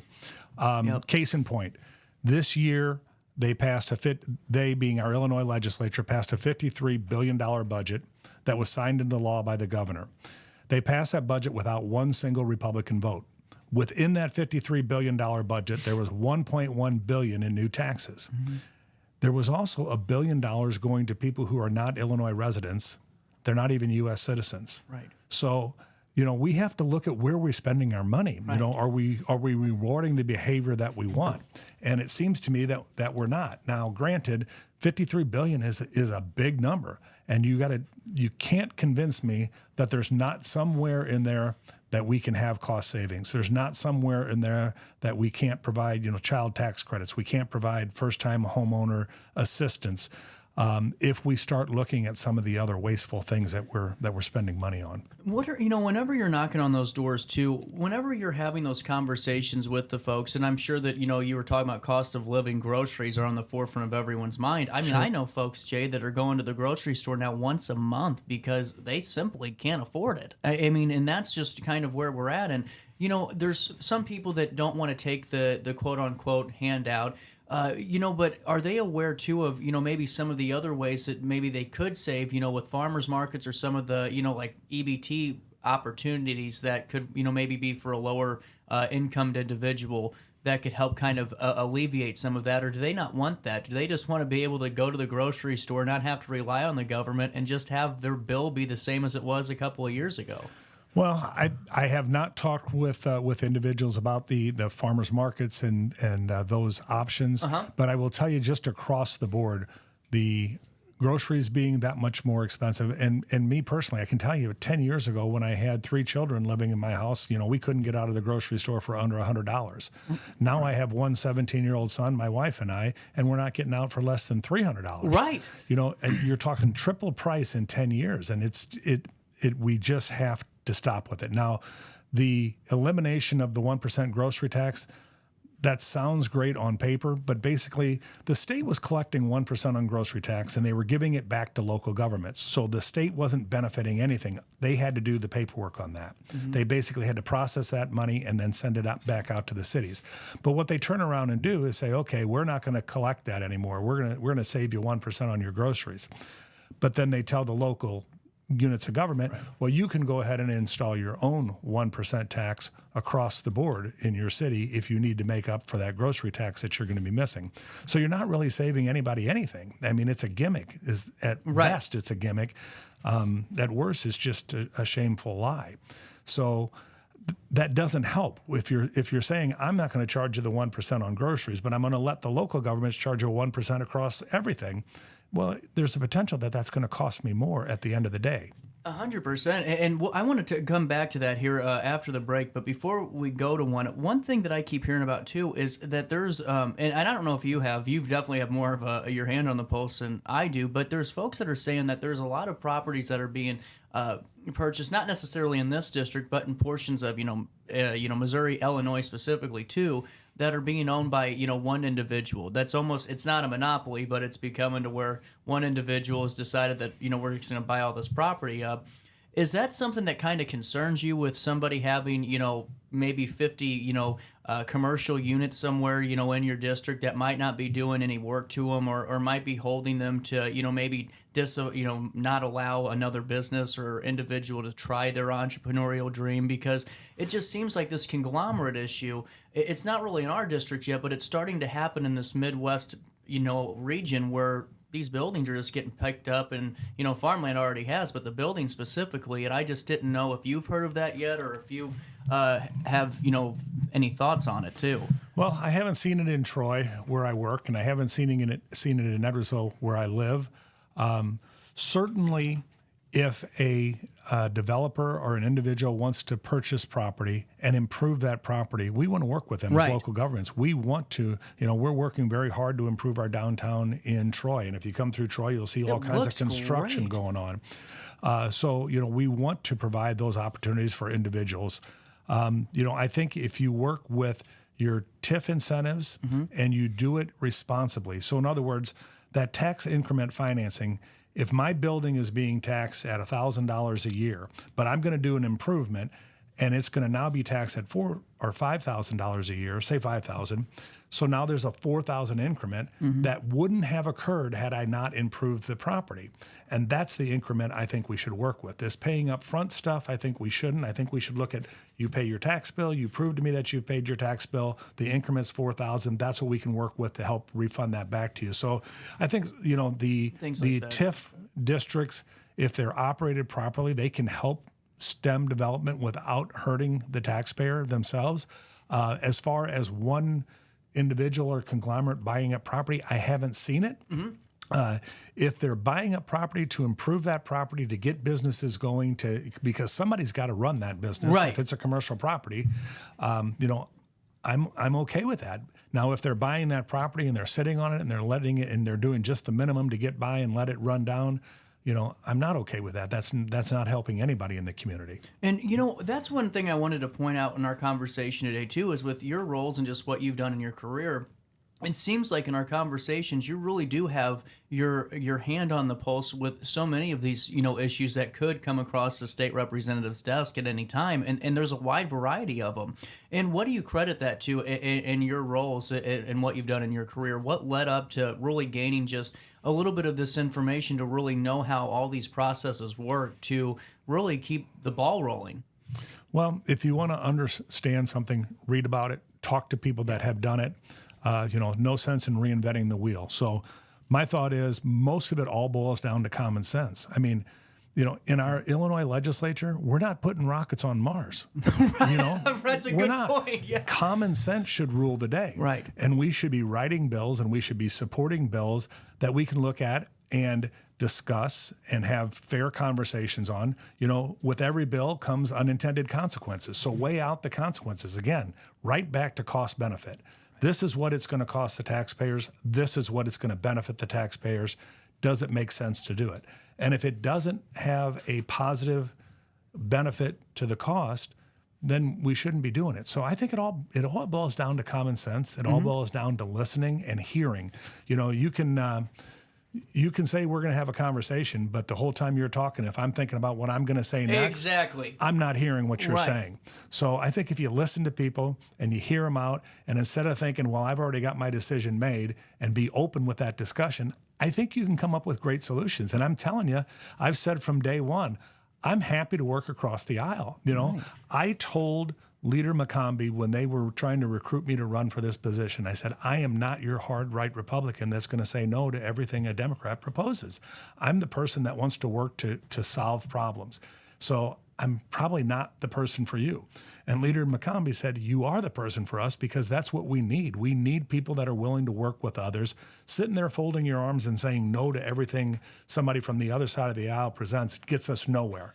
How burnt out are folks on that aspect alone? From the 15,000 doors you've knocked that are just tired of the political BS of, you know, of just that, the folding the arms for a year and a half, and then for those 6 months, coming back and knocking on that door again saying, hey, here's what I'm going to do next time around. How tired and burnt out are people of the political theater? Well, I think they're tired of it and burnt out. I think they're catching on to it, though. Yeah, I mean, that's a good point. So when I'm a incumbent, my opponent's an 8-year incumbent, and I'm saying I'm going to fix all these problems. Well, they're problems that was created by you and your fellow legislators. So the problems you're fixing are of your own making. So I think that's disingenuous. And I think people are starting to catch on to that because I'm hearing a lot of folks at the door saying, hey, I have voted for Katie in the past, but I'm going to vote for you this time because we just don't want more of the same. And that seems to be what we're getting. And I understand that. Now, I'm going to win this election. And when I do, I have to pay attention and make sure that I am listening to my district and that my votes in the Capitol are supporting the people of my district. Now, granted, some people want X and some people want Y, but if the majority of my district is wanting us to go in one direction, that's the direction we should go. It shouldn't be, this is what Jay Keevan feels about the issue. It should be, this is what my Metro East district feels about the issue. It definitely shouldn't be, this is what the Chicago folks feel about the issue, and these are the people that are funding my campaign, so therefore this is the way my vote's going to go. And I think that's what we've had for the last 8 years. And, you know, piggybacking on that too, there's a couple of things on the ballot this year that are kind of note. But one thing I wanted to point out is that you don't have, your district's very diverse. You know, this district is a jigsaw, you know, where it kind of just weaves in and out and whatever you want to call it. But, you know, other reps don't have that type of situation. It's normally, you know, more rural, you know, than it is a residential or suburban, but you have a little bit of everything. How important is it to really make sure that you are on the pulse of all three of those type of living environments? Because, I mean, if you represent one, you got to represent them all, just like you said, and you really do have a unique geographic landscape to cover. Well, and certainly that is my goal, to represent all. And I will tell you, in knocking doors, I've had people that have flat said to me, hey, I'm going to vote for Katie Stewart. I'm a lifelong Democrat. I'm going to vote for the Democratic candidate. And I thank them for their time, and I let them know that when I win this election, you know, feel free to reach out to me because we're not at odds with each other. You know, like I said, we have to work as a unit together. I have to work across the aisle, especially in a chamber where you are the super minority. I mean, you'll get nothing done if you sit there with your arms folded. But I will tell you, most of the people I talk to, and whether they end up voting for me or they end up voting for my opponent, we agree on 80% of the things that we discuss. 80%.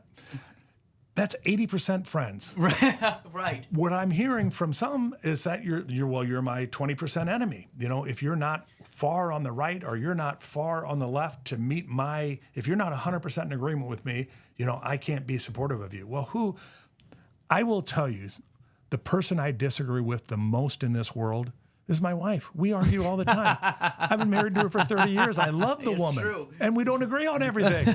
But, you know, we don't need to be enemies because we don't agree on everything. 100%. It's 10:39, a little bit of change. We'll continue this conversation after a quick break on Riverbender.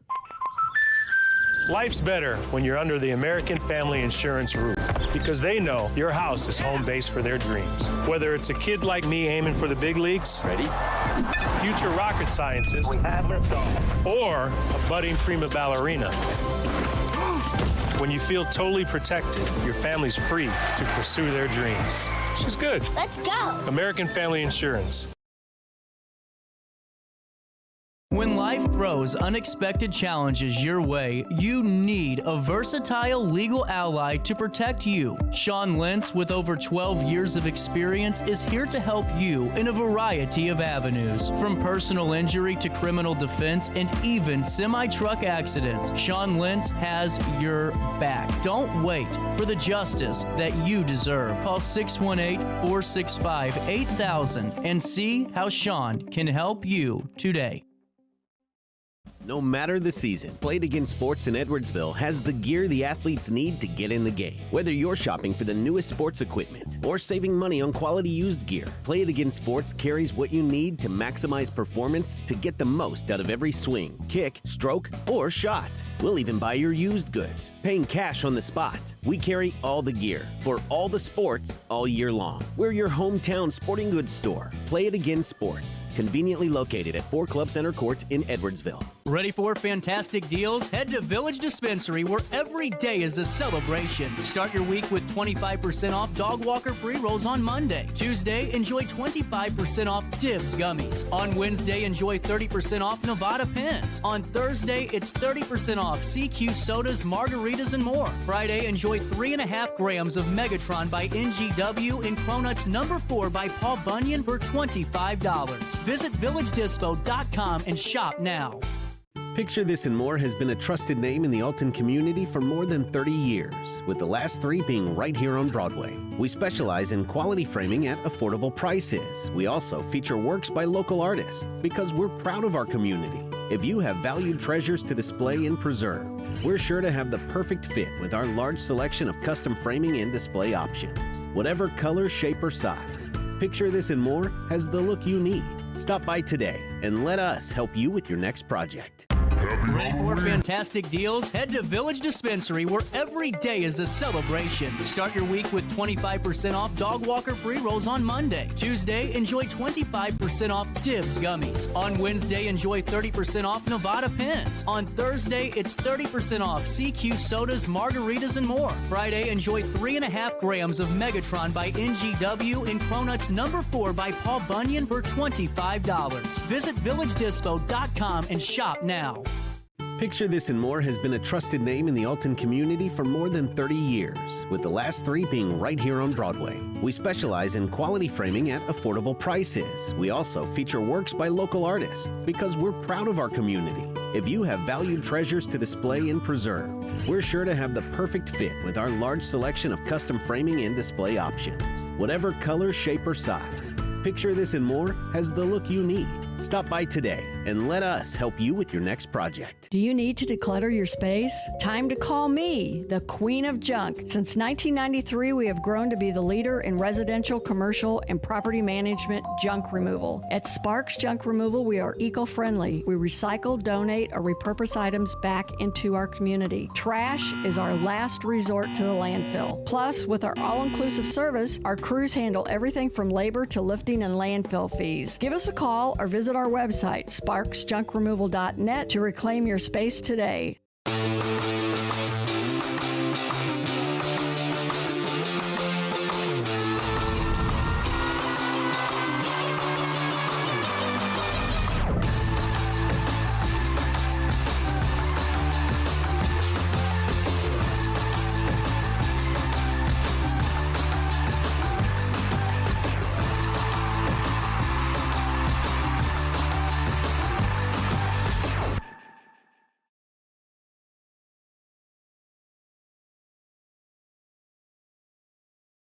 Looking for the best barbecue in Madison County? Head over to Carver's Barbecue in Godfrey, Illinois. From loaded barbecue nachos to mouth-watering pulled pork, brisket, ribs, and more, Carver's serves up award-winning flavors you'll love. Family-owned, Carver's is all about fresh, made in-house dishes served daily. Come visit us at 2716 Groveland in Godfrey, or give us a call at 618-467-9999. Order online, get it catered, or stop by for the best smoked meats around. Where great flavors meet family tradition, you'll find Carver's Barbecue. Happy Halloween from RiverBender.com. Now back to our daily show.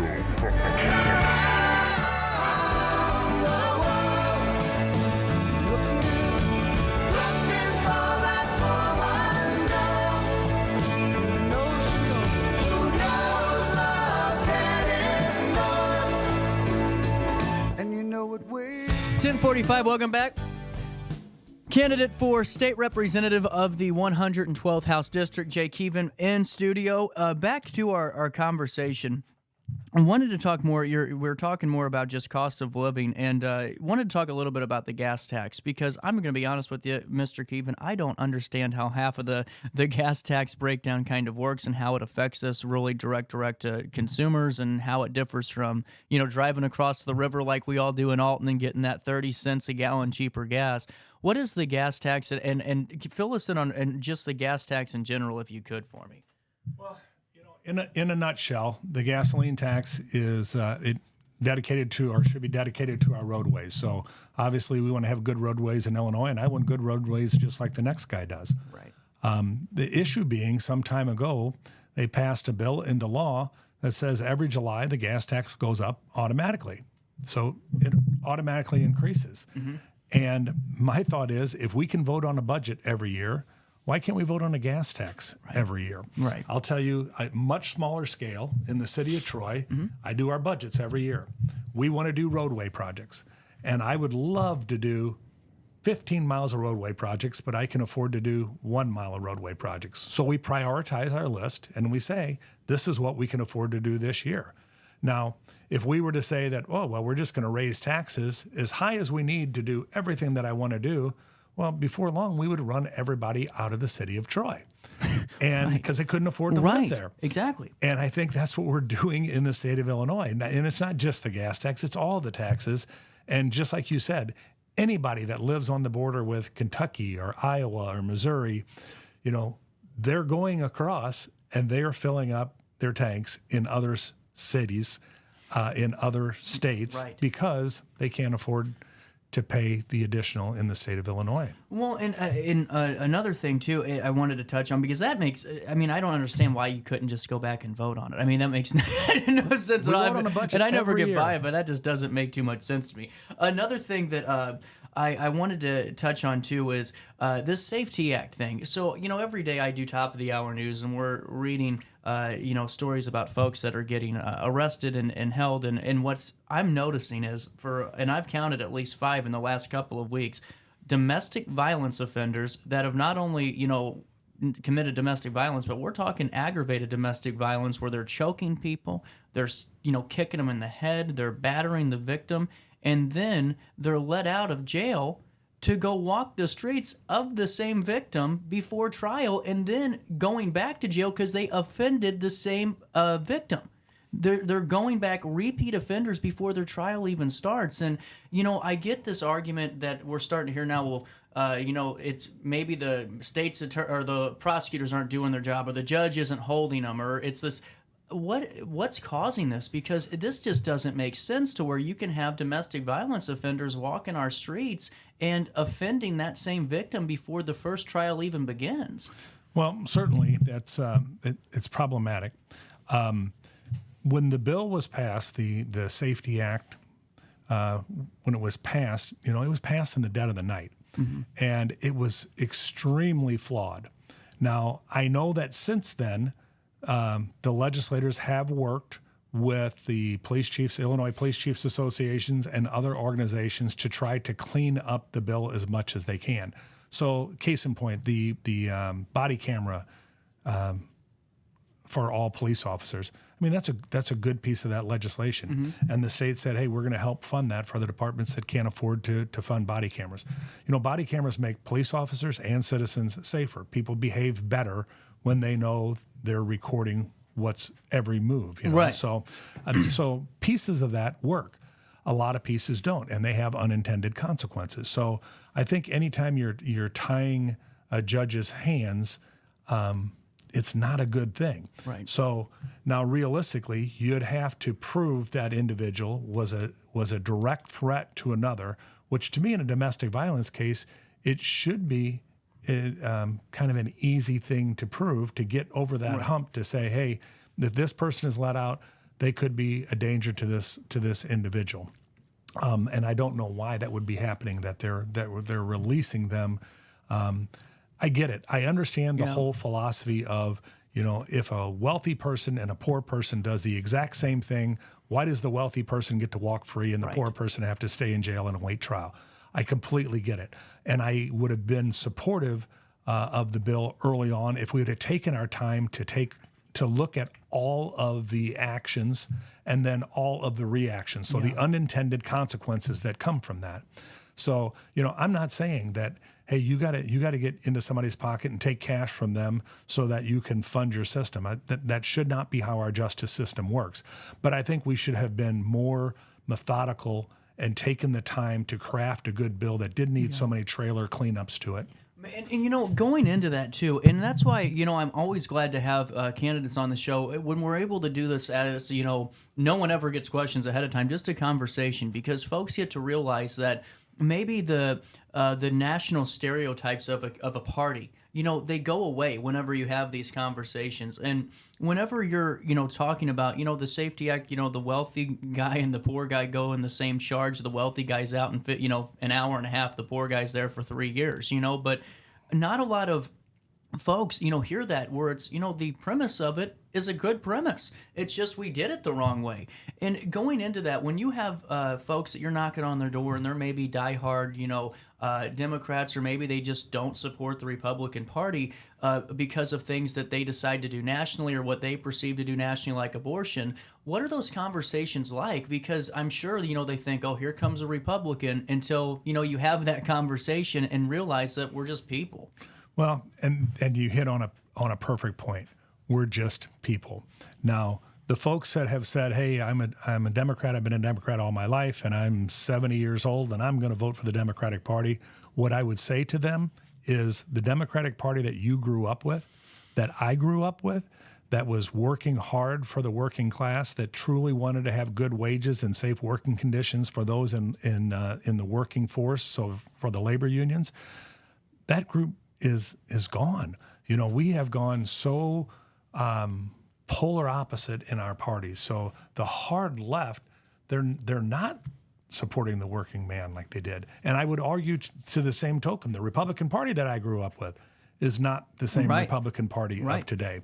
And again, we've got to get away from this hard right, hard left mentality of we're enemies, because we're not enemies. We're all Americans. We're all Illinoisans. We all want what's best for our kids. We want what's best for our families. We all want a good standard of living.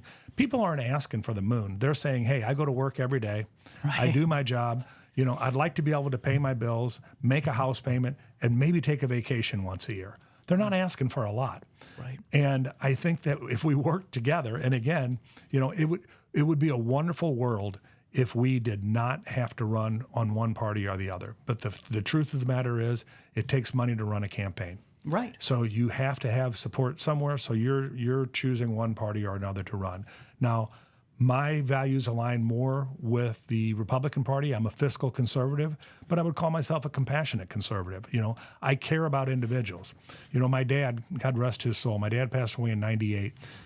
My dad was a leader within the St. Vincent de Paul Society of the Catholic Church in my hometown. St. Vincent de Paul Society, they collected money, they did fundraisers, and they helped those who were disadvantaged. They'd help somebody with their power bill. They'd help somebody with their rent. Any way that they could help them to kind of get over that hump. But his favorite saying was, the good Lord helps those who help themselves. So I think we should help people, but not for a lifetime. I think we help you get on your feet and then let you make your own way. Because fiscally, we can't carry everybody for a lifetime. Fiscally, it's a bad idea. I understand we have thousands of illegal immigrants living in the Chicagoland area and probably throughout the state. And it's a dilemma that we have. We're spending $1 billion on support, but at the same token, they're human beings. Right. How do we help them? What do we do to maybe help them get back to their home country, help them in a way that's meaningful without taking away from veterans assistance, without taking away from our own working poor in this country? Right. Well, and that's a good point, too, is that we're all humans, and those folks are humans, too. And Yes. Anyone that's paid attention to the migrant crossing knows that, half of them, they're going through very dangerous scenarios to cross that, path. Why they did it, I don't know, but it's not the, sex trafficking, human trafficking's going on down there across the border, too. Drugs, but whenever you're talking to folks about that illegal immigrant issue, and this is something that I've heard about more and more frequently just in my conversations the last 6 months, is, they're worried about not necessarily their illegal immigrants are coming. It's just, can our area sustain an influx of, if it ever did happen, of 5,000, individuals, 400, pick a number, right? Sure. And I don't think, I don't foresee that happening down here, but I'm not in the know to know if that's ever been discussed. Is there anything for, us to kind of be aware of? Is there any, potentially housing, the, undocumented immigrants of our, country or anything like that? Because I know that's a question that's been asked actually on our text line multiple times to other candidates, because there's rumors flying that certain properties could be used for certain, specific purposes regarding that. Sure. Have you heard anything on this? Well, I will tell you, I was with the Illinois State Police during Hurricane Katrina, and we brought, I think it was just under 200 people into Alton, and they stayed out at the old Alton mental health facilities. Yeah. And that was a logistical challenge for 200 people.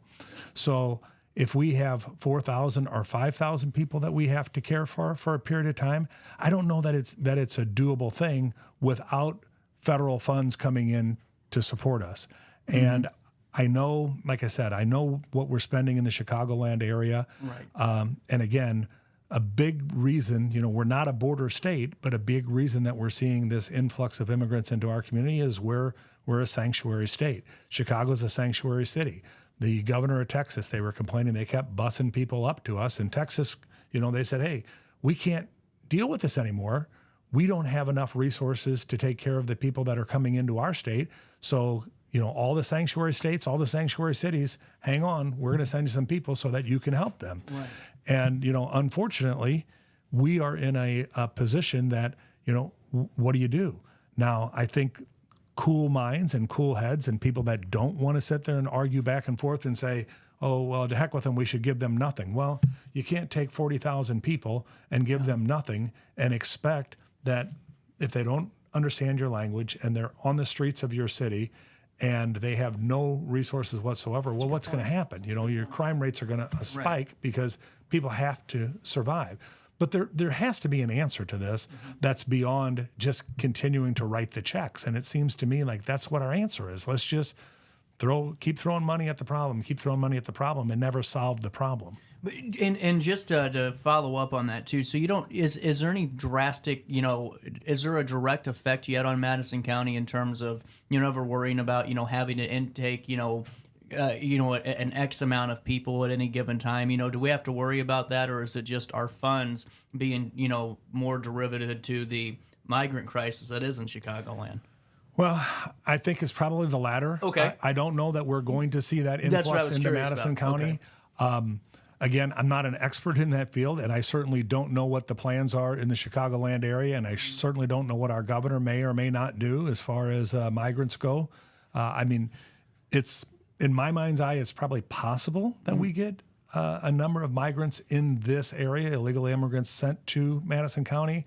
I don't know that it's probable. And the reason I asked that, just for the folks going, CJ, why are you bringing that up? It's just because on the text line, we have had some wild rumors flying in town that we've had to kind of dispel and go, no, this isn't happening. There isn't an intake center anywhere, and wanted to just clarify and get some more insights for the audience. We have about a minute left. We're a couple of weeks away from November 5th. What's the next 3 weeks look like? And for the folks that you haven't talked to yet, what's your message to them ahead of the general election?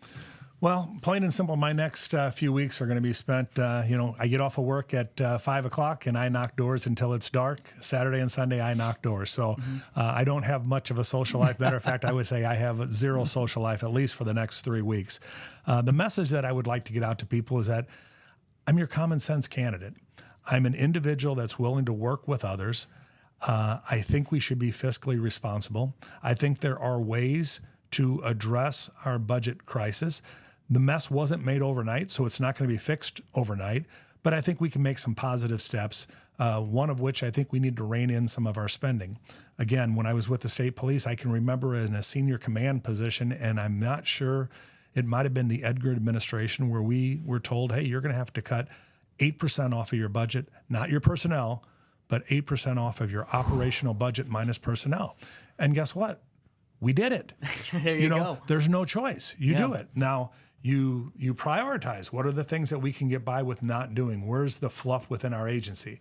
Well, you do the same thing for the state police. You do the same thing for the Department of Transportation. You do the same thing for corrections.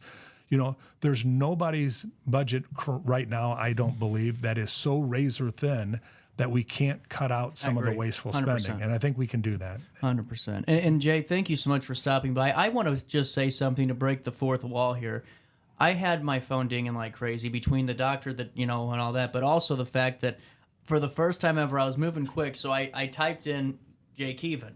Well, I was grabbing your website and I clicked on another article that another publication did in April. They spelt your last name wrong in the article, so I had an A-N at the end because I hit paste. I fixed it the last couple of minutes, so that's the photo we're going to use, so it looks like I was right the entire time. Can't believe that. That's why you don't trust other competitors, Jay? Completely understandable. I tell you what, I'm 60 years old, and that happens all the time. Does it really?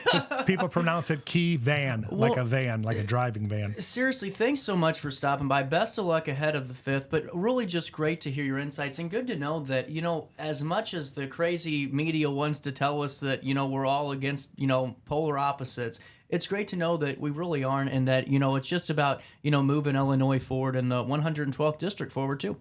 Thanks. See y'all tomorrow. We're out of time. So with that being said, we got a busy Wednesday morning. Join me then. Until then, hang out on RiverBender.com. But most importantly, try your best to stay out of jail.